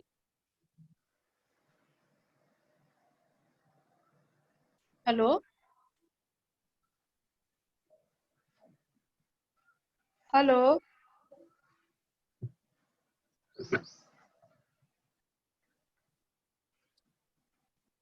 हेलो। जी हाँ शायद, हाँ शायद दीदी जो है मेरी कि, आवाज, मेरी वो जो मैंने बताया हाँ था राम। मैं 1 मिनट अनम्यूट करता हूँ, म्यूट हो गई थी दीदी। जी सुमन दीदी, मैं आपको अनम्यूट कर रहा, हाँ जी दीदी, हाँ कुछ दीदी, और मेरा पूछिए। दूसरा क्वेश्चन था कि एक्टर एक्ट्रेस या हाई मतलब बहुत जो हाई स्टैंडर्ड वाले लोग हैं, जो समझते हैं कि लाइफ इम्पोर्टेंट है, योगा प्राणायाम स्टैंडर्ड लिविंग उन लोग का बहुत अच्छा होता है, डाइट सब कुछ अच्छा होता है, इवन उन लोग कैंसर से मरते हैं, कैसे? अच्छा, देखिए, इट डिपेंड्स। जैसे मैंने बताया था, मुझे इतना तो नहीं पता है, लेकिन देखिए एक सिंपल सा एग्जांपल देती हूँ।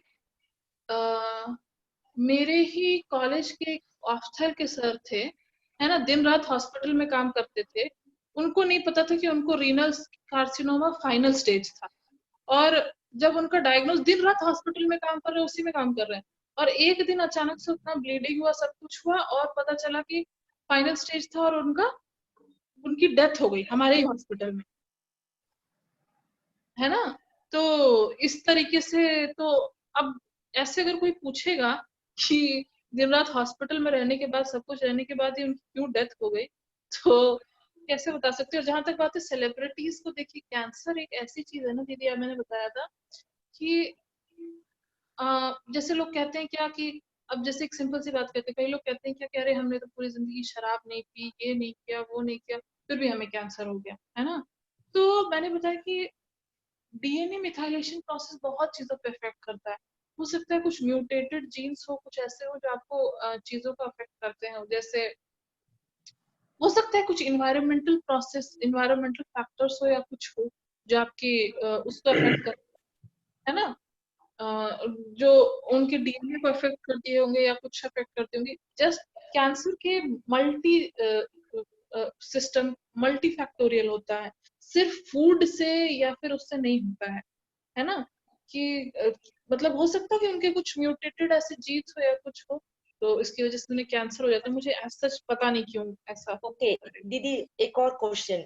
आपने बोला फूड बहुत ही तीव्रता से डीएनए चेंज करने में हेल्प करता है, जिससे स्पाइसी फूड खाने से स्टमक हमारा खराब हो जाता है, रियली ये चीज होता है? जैसे ही हम हाँ, बॉयल्ड फूड या फिर कुछ अच्छा अपना रेगुलर डाइट कर लेते हैं, और अगेन वन डे मीन्स मेरा ये प्रैक्टिकल है, मैं रेगुलर ले रही हूँ, और एक दिन मैंने ऑफिस में लंच किया, जो मेरे कस्टमर ने लाया था स्पाइसी फूड, ओनियन गार्लिक सब था, मैंने खाया, और इमीडिएट मुझे इतना कस के गुस्सा आया, मैं पूरे ब्रांच में मतलब पूरा ब्रांच अगेंस्ट हो गया मेरे, जबकि मैं करेक्ट थी, फिर भी मैंने सॉरी बोला, मैटर सॉल्व हो गया।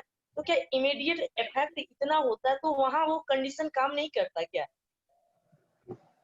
अच्छा, आप ये कह रही थी कि आपने पूरे टाइम अच्छा फूड लिया, उस समय स्पाइसी लिया, इसलिए आपको नॉट गुस्सा आ नॉट गया। Whole day, not whole day, I am continuing with this 2 month, but one day मैंने लिया, तो मुझे इमीडिएट इफेक्ट हुआ, और मैं इतना अपसेट हुई, फिर मैं चेंज कर लिया अपने आप को। बट ये इतना इफेक्टिव कैसे है? अच्छा, ये तो नहीं देखिए, मेडिकल ही होगा। हाँ देखिए वही दीदी, जो मैं जो जीन्स की बात बता रही थी और वो सब बता रही थी, अ, जो मैंने स्पाइसी फूड और ये सब बताया ना, मैं देखिए जीन जीन को चेंज होने के लिए 2 महीने 3 महीने का समय बिल्कुल नहीं, जीन को चेंज करने के लिए सालों लग जाते हैं। ठीक है, अगर आप चाहते हैं कि आपका गुस्सा हो, ये सब हो, इसको उसको चेंज करने के लिए 1 साल या 2 महीने से नहीं होता है। एक बहुत ही कंटिन्यूअस प्रोसेस है। आप बहुत सालों तक करके जीन, मैंने आपको बताया था कि जो हमारे इतने सेल्स हैं, हमारी बॉडी इतनी बड़ी है, मल्टी सेलुलर है, उसमें इतने सेल्स है, इतने टिश्यू है, उसकी इस उसकी सेल के एक न्यूक्लियस में 3 million base, 3 billion, 3.2 billion base pairs हैं। ठीक है, और 3.2 बिलियन बेस पेयर्स में, उसमें एक एक जीन को हमें चेंज करना है। तो आपको लगता है कि वो 2 महीने की चीज से आपका वो चेंज हो सकता है? ओके, ठीक थैंक यू है, दीदी। तो ये चीज जो होती है, एक्चुअली मैं बता रही हूँ, ये जो चीज होती है, मैं मेडिकल साइंस भी ये बात नहीं जानता है ना। ये जो चीज होती है, ये सिर्फ बाबूजी या फिर जिन्होंने कुछ कर रखा है, वो बताएंगे कैसे एक एक। जैसे मैं बताती हूँ, मैं बाबूजी से मिली थी एक बार, जब बैंगलोर आए थे, तो मैंने अपने कमर दर्द के बारे में ये सब बताया था, तो उस समय मेरी तबीयत भी खराब हुई थी, तो बाबूजी बोलते थे कि नाड़ियों में कफ था, है ना। तो जो नाड़ियों में जो कफ होता है, उसको सही करने के लिए, तो मेन चक्कर क्या है कि कई चीजें होती है कि उनके स्टैंडर्ड से हम नहीं जान पाएंगे, जब तक हम उस जगह पे नहीं पहुंचेंगे ना, नहीं समझ पाएंगे। तो जो वो बाबूजी ने एक एक सेल को, मैंने बताया ना, आप समझ रहे हैं 3 बिलियन का मतलब समझ रहे हैं, कैसे कैसे किस चीज को इतना ज्यादा करना है। तो ये जो है जीन की प्रक्रिया को इसलिए बाबूजी बोलते हैं, देखिए दिखाने के लिए बोल देते हैं कि 10 वर्ष है ये, लेकिन इसलिए ताकि डिमोरलाइज ना हो। लेकिन इट टेक्स, बहुत समय लगेगा सब कुछ करने में, क्योंकि मैंने खुद देखा है, मैं बता रही हूँ, मैं खुद बहुत परेशान थी, इस वजह से मैंने बहुत शुरू किया था अन्न में कुछ, पर किसी चीज को शुरू कर देना बहुत आसान होता है, एंड तक ले जाना बहुत डिफिकल्ट होता है ना। तो इसीलिए ये नहीं कह सकते कि हमने 2 महीने किया और फिर हमने स्पाइसी खाना किया, हमें नहीं मिला। जो आपने बाबूजी की वीडियोस में भी देखा हो कि अच्छा ये नहीं हो तो और खुश हो जाएंगे। तो ओके, थैंक यू ऐसे, दी। हाँ, तो ऐसा नहीं है, एक कंटिन्यूअस प्रोसेस है, रिजल्ट मिलेगा जरूर।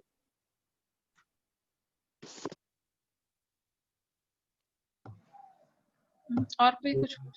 जी, इसमें एक और क्वेश्चन आया हुआ है दीदी, मैं चैट का क्वेश्चन पढ़ता हूँ।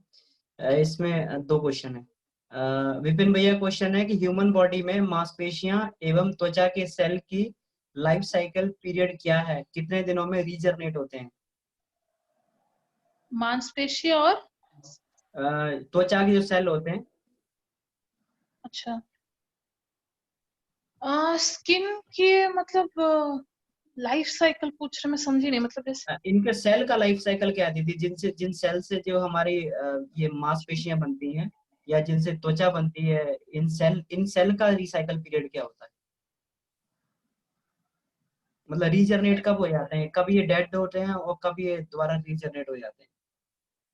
नहीं, ऐसा तो कुछ नहीं है, ऐसा तो कुछ नहीं भैया, स्पेसिफाइड टाइम नहीं है कि इसी समय के बाद से। मैंने बताया ना, डायनेमिक इक्विलिब्रियम होता है। डायनेमिक इक्विलिब्रियम का मतलब ये होता है कि जिस समय जहां जरूरी हो, जैसे फॉर एग्जांपल अभी कैसे बताऊं, आप ज्यादा एक्सरसाइज करने लगे, मैंने अभी आपको एग्जांपल दिया, तो क्या होगा कि आपके मसल्स को ज्यादा चाहिए होता है एनर्जी। आप देखते हो कि उस समय क्या होगा, आपका जो ब्लड सर्कुलेशन होगा मांसपेशियों में ज्यादा होगा। तो अगर बहुत दिनों तक आप एक्सरसाइज करेंगे तो आपकी मांसपेशियों के जो है इसके सेल्स ज्यादा बढ़ने लगेंगे। वहीं अगर आप जैसे जो सेलिब्रिटीज वगैरह करते हैं वो फेशियल योगा करते हैं, तो वो ऐसी चीजें लेते हैं, जैसे बोटॉक्स इंजेक्शन लेते हैं, ये सब करते हैं। वो क्या करता है कि अब कुछ चीजें एक समय तक तो ठीक है, वो एजिंग प्रोसेस को फेशियल योगा करते हैं, जो भी करते हैं वो, लेकिन एक समय के बाद क्या होता है, वो जब बुढ़ापा आने लगता है, तो वो चीजें वो जो सेल्स का टर्नओवर होता है, जो वो धीरे धीरे जैसे जैसे बुढ़ापा बढ़ता जाता है, तो ऐसे कोई स्पेसिफाइड टाइम नहीं है, वो अपने आप कुछ चीजें होती है, एजिंग होने लगती है ना।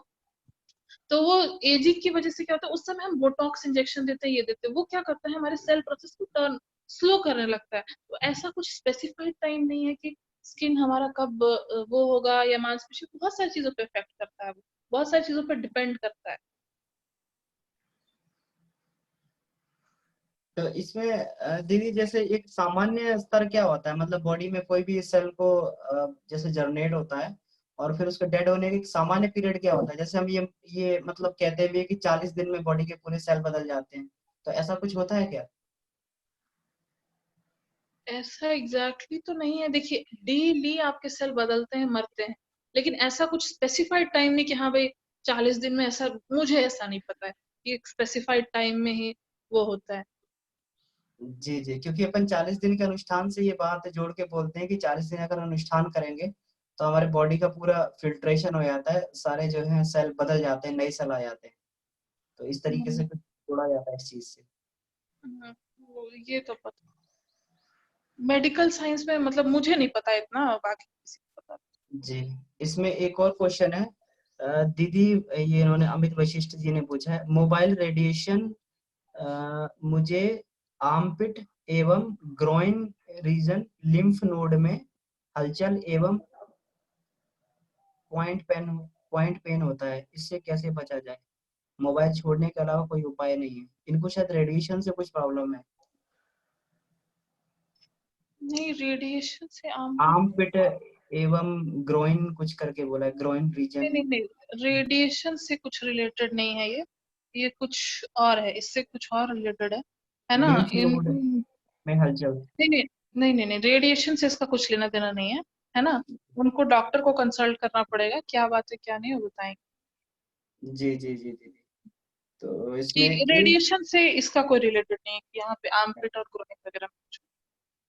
दीदी ये जो म्यूटेशन होता है जैसे अपन ये डीएनए मिथाइलेशन का जो बोला गया जी इसमें जी जो है जी। और हिस्टोन मॉडिफिकेशन, ये दो चीज हुई जिससे हमारा म्यूटेशन होता है। तो इसमें इसमें जो है ये इन्वायरमेंट से या फूड से मतलब कौन सा प्रोसेस होता है मतलब एनवायरमेंट चेंज से डीएनए मिथाइलेशन होता है या फिर ये हमारा जो है। दोनों चीज अफेक्ट करती है, दोनों चीज अफेक्ट करती हैं। लेकिन फूड क्या है, बहुत जल्दी अफेक्ट करता है ये प्रोसेस को। लेकिन इन्वायरमेंटल फैक्टर्स जो होता है वो बहुत समय लेता है। तो इसीलिए मैंने बताया ना, बहुत सारी चीजें होती हैं। दो चीज जो होती हैं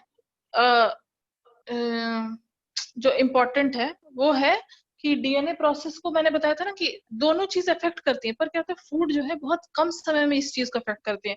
इसीलिए अन्नमय कोश की साधना कम समय लेती है। लेकिन मैंने जब बताया इन्वायरमेंटल फैक्टर होता है, बहुत समय लेता है ना। जी तो जो डीएनए को अफेक्ट करने की भी बहुत सारी डिग्रीज होती है, किस डिग्री में कौन सी चीज अफेक्ट करने वाला है डीएनए की प्रोसेस को, वो अलग अलग फैक्टर्स पर डिपेंड करता है। और वो फैक्टर जो होते हैं अलग अलग ड्यूरेशन पे काम करते हैं। पर फूड एक ऐसी चीज है जो इमीडिएटली काम करती है। जी।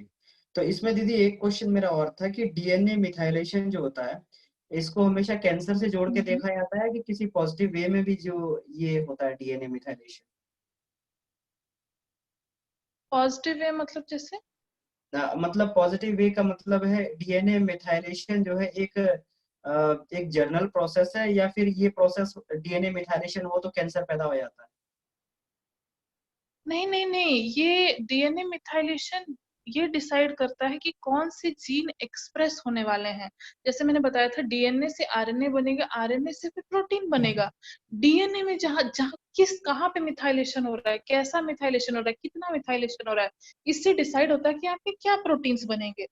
तो जी इससे क्या होता है कि ये कैंसर में इस चीज को बहुत इंपॉर्टेंट है। ये सिर्फ एक कौन से जीन एक्सप्रेस होने हैं, कौन से जीन सप्रेस होने हैं, ये मिथाइलेशन प्रोसेस ये डिसाइड करता है। पर ऐसा नहीं है कि सिर्फ उसके लिए, कैंसर के लिए ही हो, है ना, दूसरी चीजों के लिए भी होता है। तो मेनली क्या होता है कि जैसे मैंने आपको बताया ना कि मैंने आपको बताया था कि जो अगर एक्स क्रोमोसोम वाई क्रोमोसोम में हो रहा है तो फीमेल जो आपके कंजेनाइटल डिसऑर्डर्स होते हैं ये सब होते हैं, है ना। तो इस तरीके से होता है कंजेनाइटल डिसऑर्डर। तो ऐसा कुछ नहीं कि सिर्फ कैंसर के लिए डीएनए में तक, ये एक प्रोसेस है। इससे आप बस कौन से जीन एक्सप्रेस होने हैं कौन से नहीं होने हैं वो प्रोसेस बस डिफाइन करता है। जी। इसमें एक चीज और थी जैसे आपने बताया कि आयोनाइजेशन जो है हमारे डीएनए को प्रभावित करता है, डीएनए नष्ट कर देता है। तो हाँ हाँ ऐसा हाँ। प्रोसेस नहीं है कि आयोनाइजेशन के थ्रू हम जो है डीएनए को, क्योंकि बदलता है बेसिकली डीएनए को, तो हम सकारात्मक प्रभाव डाल दें, क्योंकि हमारे इसमें जो गुरुदेव ने लिखा हुआ है कि जो अपन ये यज्ञ से और मंत्र से जो रेडिएशंस पैदा करते हैं उससे हमारे सेल्स बदलने लगते हैं। तो क्या इस तरीके से मेडिकल साइंस में कोई टर्मिनोलॉजी है कि आयोनाइजेशन या रेडिएशन के थ्रू हम जो है इसको जीन्स को सुधार दें। एक बार फिर से बताइए भैया, मुझे समझ में नहीं आ रहा। कि ये पता है कि आयोनाइजेशन और रेडिएशन डीएनए को डैमेज करेगा, है ना, ये बात तो पता है। हाँ, तो उसमें जैसे डैमेज वाली बात है तो डैमेज दो तरीके का हो सकता है कि उसमें खराब को डैमेज किया जाए या अच्छे को डैमेज किया जाए। तो खराब डैमेज होगा तो निश्चित रूप से हमारी बॉडी के लिए अच्छा है, और अगर हाँ अच्छा हाँ। डैमेज हो जाएगा तो निश्चित रूप से हमारी बॉडी के लिए खराब है। तो हम्म, आयोनाइजेशन मेडिकल टर्म्स में ये खराब डैमेज के लिए प्रयुक्त होता है या फिर अच्छे डैमेज के लिए प्रयुक्त होता है, मतलब अच्छी चीज को डैमेज करता है या खराब चीज को डैमेज करता है मेडिकल साइंस की टर्म हाँ जैसे देखिए देखिए जैसे कुछ आप जैसे बोल रहे हैं ना मेडिकल साइंस के टर्म में बताती हूँ। जैसे एमआरआई वगैरह होता है इसमें आयोनाइजिंग रेडिएशंस यूज होते हैं, या एक्सरे जो होता है इसमें होता है। तो ये क्या होता है ना कि ये जो है ये जो रेडिएशंस होते हैं कुछ पेशेंट को, जैसे आप देखते होंगे जैसे कोई यंग पेशेंट आता है, छोटे बच्चे आते हैं, तो हम जल्दी उनका एक्सरे नहीं करवाते हैं, कुछ एमआरआई नहीं करवाते, इसलिए क्योंकि ये जो है क्योंकि क्या होता है कि एक छोटा बच्चा, जैसे मैंने बताया था, उस समय भी जो होता है ग्रोथ प्रोसेस बहुत फास्ट हो रहा था, ऑर्गन्स बन रहे होते हैं, तो उस समय उसको रेडिएशन से एक्सपोजर नहीं करवाया जाता है।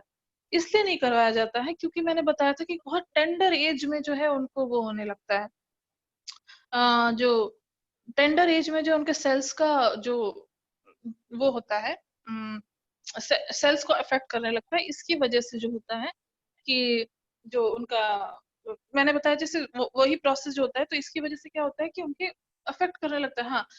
हाँ, एक चीज जो ये नेगेटिव वे में बता रही हूँ, आयोनाइजिंग रेडिएशन और ये सब होता है, लेकिन पॉजिटिव वे में आयोनाइजिंग रेडिएशंस क्या करते हैं, जैसे कुछ स्टोन्स होते हैं उनको ब्रेक अगर करना होता है, जैसे फॉर एग्जांपल किडनी स्टोन्स होते हैं, गॉल ब्लैडर में जो स्टोन्स होते हैं, उनको आप पहले हम देते हैं कि कुछ ऐसे ड्रग्स दे देते हैं, छोटे होते हैं तो हम ऐसे कुछ चीजें देते हैं जिससे वो ड्रग्स उसको, या पानी जो हम देते हैं नॉर्मल, कि वो जैसे किडनी स्टोन्स का एग्जांपल देते हैं, पानी बोलने अगर छोटा है तो बोलते हैं पानी पियो ताकि वो धीरे धीरे, नहीं होगा तो कुछ ड्रग्स देते हैं जिससे रिजॉल्व हो जाता है। लेकिन जब कुछ नहीं होता तो हम आयोनाइजिंग रेडिएशन यूज करते हैं।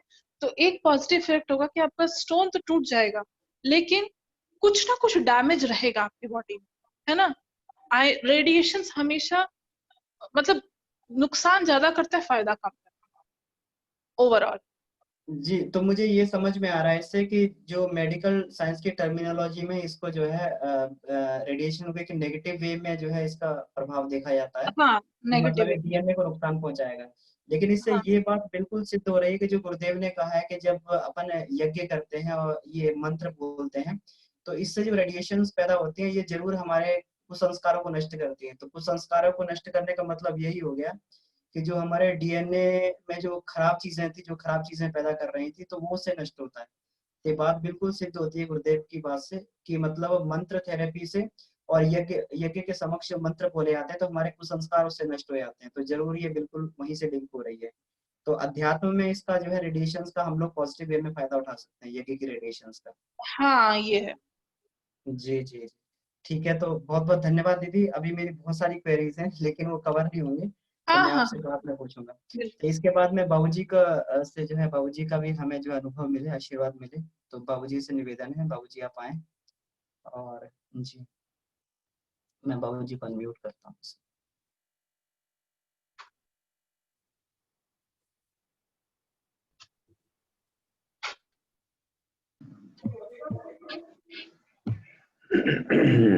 जी प्रणाम अमन जी और सभी पार्टिसिपेंट्स को, श्वेता दी को भी प्रणाम।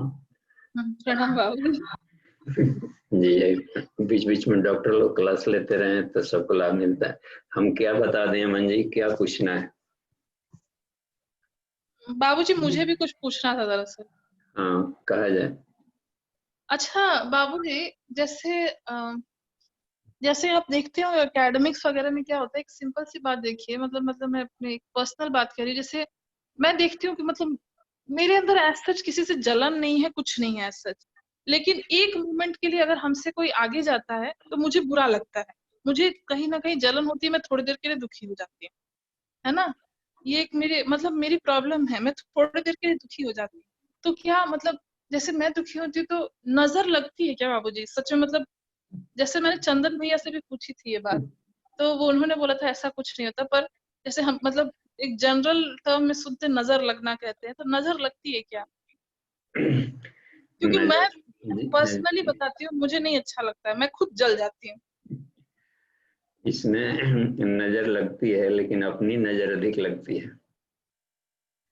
यानी किसी भी एक तरह के हैबिट को हम रिपीट एंड रिपीट कर देते हैं, किसी भी तरह के आदत को उसको बार बार रिपीट कर लें और रस लेकर थोड़ा रिपीट कर लेंगे तो वो सबकॉन्शियस में चला जाता है, थोड़ा सा एक ऑर्बिट बना लेता है, एक आइडोस्फीयर बना लेता है अपने ढंग का जीने का, अपने ढंग का सोचने का। तो जितने आदमी हैं उतने आइडोस्फीयर, उतने ब्रह्मांड है।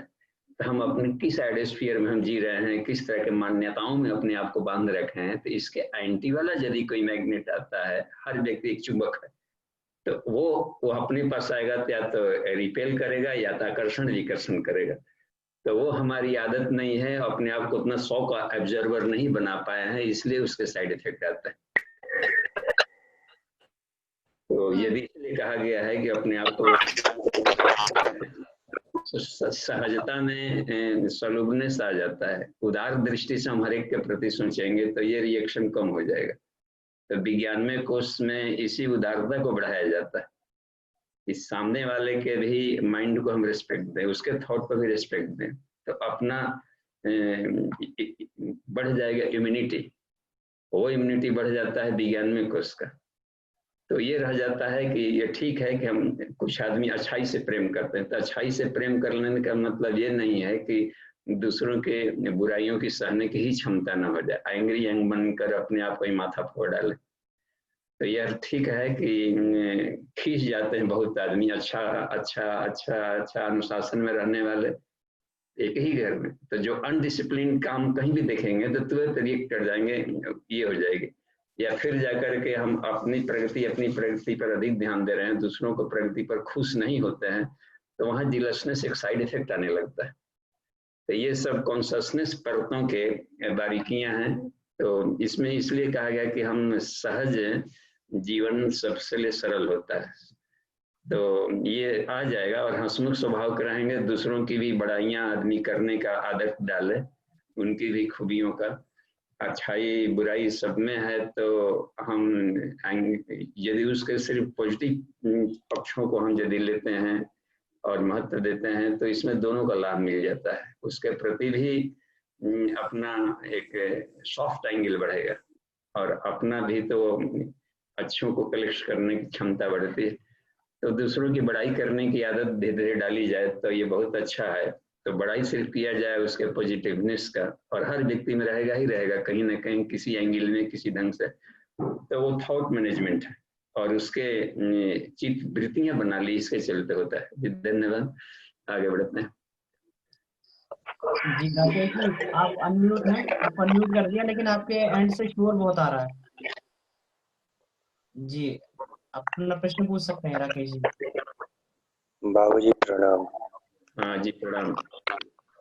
बाबूजी, कुछ जिज्ञासा मन में उत्पन्न हुई थी, तो मैंने सोचा कि आपसे समाधान दिया जाए। हाँ।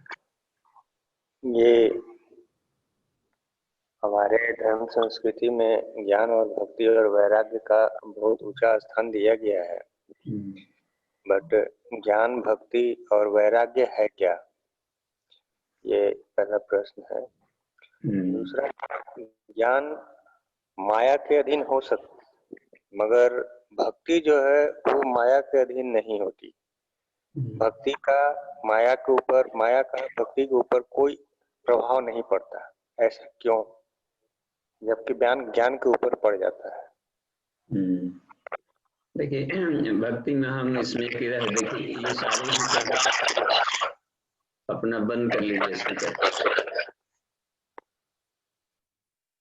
हाँ, तो देखिए भक्ति जो शब्द होता है, तो इसमें आदमी ईश्वर प्रणधाना नहीं कहा है पतंजल ने, तो हम किसी और से जुड़े रहते हैं, ईश्वर से जुड़े रहते हैं, तो उसकी शक्ति हमारी रक्षा का कवच बन जाता है।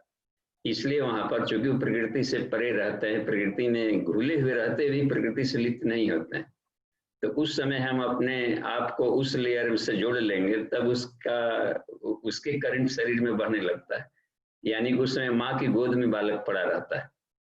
तो उस अवस्था को जो जितना समय तक बना लिया, जैसे प्रहलाद ने बना लिया था अपनी उस अवस्था को, मीरा ने बना लिया था, तो उस समय ईश्वरीय रक्षा कवच एक लेयर बना लेती है और वो उसका रक्षा करते रहती है। तो इस तरीके से है किसका कितना समर्पण है। जब ज्ञान में हम आते हैं, तर्क तथ्य बुद्धि लगाने लगते हैं, तो उतने समय के लिए वो लाइन कट ऑफ हो जाता है, फिर अपना रक्षा कवच केवल काम करेगा, अपनी सामर्थ्य वहां पर सिर्फ काम करेगी, और उसमें एक बोनस जुड़ जाता है, साथ में जुड़ गए रहते हैं ना पावर स्टेशन से। तो इसलिए हर काम के साथ कहा गया है कि हे अर्जुन, तुम युद्ध भी करो लेकिन हमको स्मरण करते रहना, हमको कभी विस्मरण मत करना। तो वो एक रक्षा कवच हर जगह मदद करता है और आपको प्रेरणा देगा बुद्धि से, ऐसे झुक जाओ, वो कर ले ऐसा सोच, तो वही बात आती। तो जी थैंक यू। अब देखिए यहाँ पर आज के क्लास से हम लोग जुड़े हुए प्रश्न करें तो ठीक है, उसको हम ले लेंगे, संडे वाले में ले लेंगे जो चेतनात्मक अधिक पक्ष है। तो आज से अन्नमय कोश से जुड़े हुए जो प्रश्न बन रहे हैं, तो आज का मुख्य था खास करके अन्नमय कोश की साधना से जीन्स परिवर्तन। अन्नमय कोश में देखिए कौन कौन सी ऐसी साधनाएं हैं जो डायरेक्ट जीन को इफेक्ट डाल सकती। तो इसमें हम लोग ये देखें कि वैज्ञानिकों, जिसे कि एक और वैज्ञानिक का नाम हम अपने बता दें, Indian born American citizen doctor Har Gobind Khorana, जो नोबेल पुरस्कार प्राप्त किए थे सिंथेटिक जीन का निर्माण करके, और उनके डीएनए में जो यूनिट्स डाले थे तो वो मात्र 199 यूनिट्स को किया था, जबकि हेलिकल्स होते हैं इसमें ये यूनिट्स होते हैं करीब करोड़ों, और उनको सिर्फ उतने बनाने में सिंथेटिक 9 वर्ष लग गए थे। तो उन्होंने कुछ न कुछ प्रैक्टिकल्स जरूर किया होगा। तो इस तरीके से पाया कि ये जो प्रैक्टिकल्स होते हैं जीन को इफेक्ट्स डालने वाले, वो इतने जटिल हैं कि उस पर पूरी सीधी पकड़ विज्ञान की नहीं हो पा रही, और अध्यात्म की पकड़ है इसमें। कुछ गुरुदेव ने लिखा है कि इसलिए इसमें तपस्या वगैरह भी सब जुड़े हुए हैं। देखिएगा 9वें कोष में की सब, तो उन्होंने वैज्ञानिकों के एक अनुमान बताया कि किन किन चीजों से ये प्रभावित हो सकता है, और चूंकि उस पर अपना कमांड नहीं है इसलिए दिक्कत पड़ रही। जिस दिन विज्ञान का कमांड उन चीजों पर हो जाएगा उस दिन हर व्यक्ति उसका लाभ लेने लगेगा, क्योंकि यहाँ यज्ञ से भी द्रौपदी और धृष्टद्युम्न दोनों अग्नि से ही प्रकट हो गए थे। तो अग्नि भी तो एक साइंस है, मैटर है, एनर्जी है सब। तो अभी अपनी यात्रा आगे है और लाभ मिलती जाएगी। तो इसमें जो तपस्या शब्द है, पाया गया कि वो इसमें हीट एनर्जी भी काम आता है, तो वो हमें एक मैग्नेटिज्म पैदा करता है। तपस्या से एक चुंबकत्व होता है और मैग्नेटोथेरेपी से उसमें असर पड़ता है। तो एक तो ये फैक्टर है तपस्या वाला। दूसरा, इसमें साधना में आप जप करते हैं 1 लाख 1.25 लाख अनुष्ठान, तो जप से क्या होता है कि हमारे ये ध्वनियां हैं वो सुपरसोनिक साउंड में जा सकती हैं। यदि 5 मिनट में एक माला गायत्री महामंत्र का कोई जप कर रहा हो तो वो उस समय शरीर के इथर पार्टिकल संयोग प्रति सेकंड 34 अरब कंपन पैदा करने लगता है, और समझिए वो सीधे बन जाता है माइक्रो इलेक्ट्रोमैग्नेटिक रेडिएशन बदल जाता है, और सारे ये बहुत ही अधिक सुपरसोनिक साउंड में से बदल जाता है, जिसे हम बोलते हैं। अच्छा, यदि हम आदमी आत्मा से यदि ये करता है, परावाणी जिसको बोला जाता है, ऋषि लोग आत्मा से साप दे लेते थे और वो 7 वरदान की स्थिति आती है। तो आत्मा से निकलने वाली जो ध्वनियां हैं परावाणी कहा जाए, सुपर सोनिक होती हैं। तो पाया गया कि सुपरसोनिक साउंड से भी उसको प्रभाव डालता है। तो इसीलिए आशीर्वाद कोई दे देता था, ऋषि तुमको ऐसा पुत्र होगा, तुमको ऐसा होगा। अब देखिए किस घर में कैसे आ जाते थे। तो उस पर उन लोगों का कमांड था अध्यात्म विज्ञान में। एक तो सुपरसोनिक साउंड से उस पर असर करता है। दूसरा, जो रेडिएशन की बात कही गई है, तो उसमें किरणों को कन्वर्ज किया जाता है एक बिंदु पर। जैसे अपने कॉन्वेक्स लेंस से सूर्य की किरणों को इकट्ठा करके आग लगा लेता है। तो मेडिटेशन में क्या होता है कि बहुत बड़े रेंज, सविता से मान ली मेडिटेशन किया है तो उसकी किरणों को कन्वर्ज करता है भीतर से। तो ये यहाँ पर रेडिएशन साइंस काम आता है, मेडिटेशन से काम आता है। विकिरण आती हैं वो सीधे जाकर के लाइट चेंज करता है भीतर में। तो ध्यान की प्रक्रिया सबसे अधिक काम आती है। देखते हैं भृंगी नामक कीटाणु अपना वंश वृद्धि करने का अलग तरीका अपनाता है, वो मेल सब होते हैं। तो अब उसको कोई फीमेल नहीं है तो कहाँ से करेगा पैदा? तो एक उपाय करता है, झिंगुर को पकड़ के ले आता है और एक म्यूजिकल साउंड देता है, सुपरसोनिक साउंड भी देता है, और इसमें थोड़ा सा उसके अनुसार लयबद्ध में आ जाता है। तो वो अपने आप को होश हवास खो देता है तन्मयता में, तो अपनी उसकी ढीली पड़ जाती है सारी अपनी वाली सत्ता। इसमें क्या अगर एक साथ में तन्मय हो जाता है, तो मेडिटेशन जो तन्मय होता है उसको देखते रहता है। ये तन्मयता धीरे धीरे झिंगुर को भृंगु कीटाणु में बदल देती है। इसका मतलब है कि जब कीटाणु अपना डीएनए परमानेंट है, टेबल चेंज हो गया उसमें। देखिए इसका मतलब है कि कोई ना कोई साइंस जरूर है जो कि ध्यान की प्रक्रिया द्वारा गोरे माता पिता के पीढ़ियों में कभी कोई कला ही नहीं था, लेकिन एक गोरी महिला जो थी गर्भावस्था में अपने देखा गया कि जो बेडरूम था उसमें किसी हबशी जैसे, और फुटबॉल प्लेयर था लेकिन काला बहुत पसंद करते थे, तो उसे गर्भ से जो शिशु पैदा हुआ वो काले रंग का हो गया। बहुत ही तब जांच पाया गया कि इसमें अध्यात्म में जो कॉन्शियस लेयर है उसके भीतर वाली जो तरंगें निकलती हैं बहुत शक्तिशाली होती। तो कृष्ण गए थे अपने बीज को शुक्राणु को चेंज करने के लिए तपस्या करने, देखे 10-10 साल तप किया है, सबने तप किया।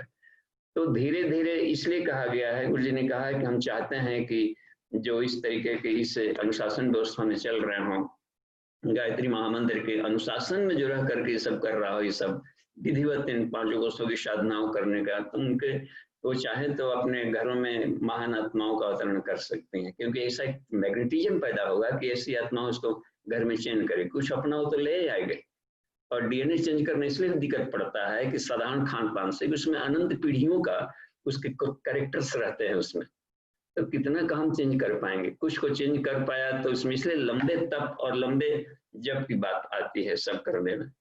तो अपने काम है कि लगे रहना, लेकिन जहां हम प्रवेश करते हैं हम लोग,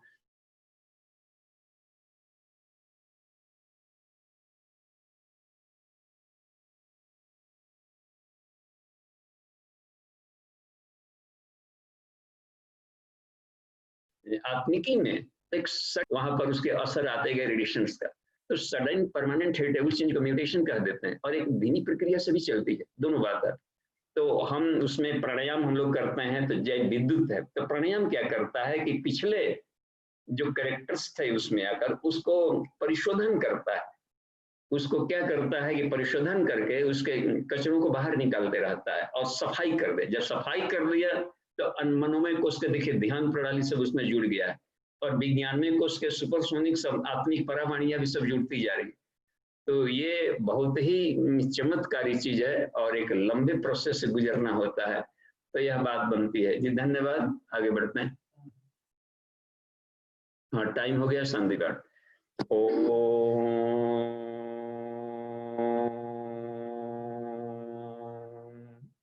शांति शांति शांति। समाप्ति। प्रणाम। बाबूजी को धन्यवाद और श्वेता दीदी को धन्यवाद।